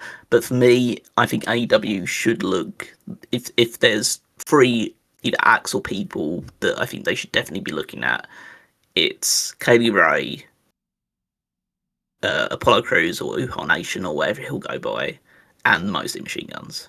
They're the 3 I say that, and obviously add Kairi Sane to that if she's willing to do that and if she can still work to a certain level, to the level that they expect them to be. But I'd say those 3 are the ones that I say definitely give the green light to. I agree. We went through all the other things. Maybe people pop up in New Japan, maybe people pop up in TNA, maybe we never see them again. I don't know, but it still sucks that anybody's being, fired, especially fired the way that they do. And fuck TKO and fuck WWE for that. Yeah. Well, that's the advantage of AEW is that if they even do something to AEW, you can see them in New Japan, you can see them in CMLL, you can see them in like Rev Pro and these UK promotions as well.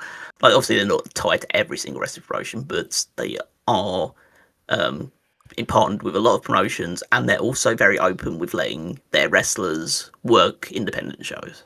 So that's always the advantage of going there, that extra level of freedom that you don't get from a WWE and their affiliated programs. So in a way, obviously, it's disappointing for all these people because losing your job is never fun and having to uproot your world. But I feel like for a lot of them, there's the talent and opportunity there for something great to come off the back of it. Any other last thoughts you guys got? It always sucks when people have to lose their job like this, but hopefully everybody lands on their feet and we're talking about a more prosperous wrestling world in 3 to 6 months. So the glass half full, silver lining of some of these, some of them, we don't know where they're going to land and all, but whenever they do pop up where they do, we will talk about those on those episodes of the hot tags and stuff. And hopefully we got some good news coming your way when it comes to those things. But 24 people released. I'm still surprised that certain people are not on that list, if I'm being honest, because I still think that some people are in the exact same range, if not lower on the totem pole. And I'm just kind of shocked that they didn't just, if you're going to fire 24 people, why didn't they fire 26, for instance, or something? You know what I mean? But hopefully this all works out for both WWE and the other promotions and for all the wrestlers involved. And sometimes freshening things up ends up being better in the grand scheme of things. But still, middle finger to the company for being like, after we make our biggest amount of money every single year, we always have to fire people. Fuck you for that.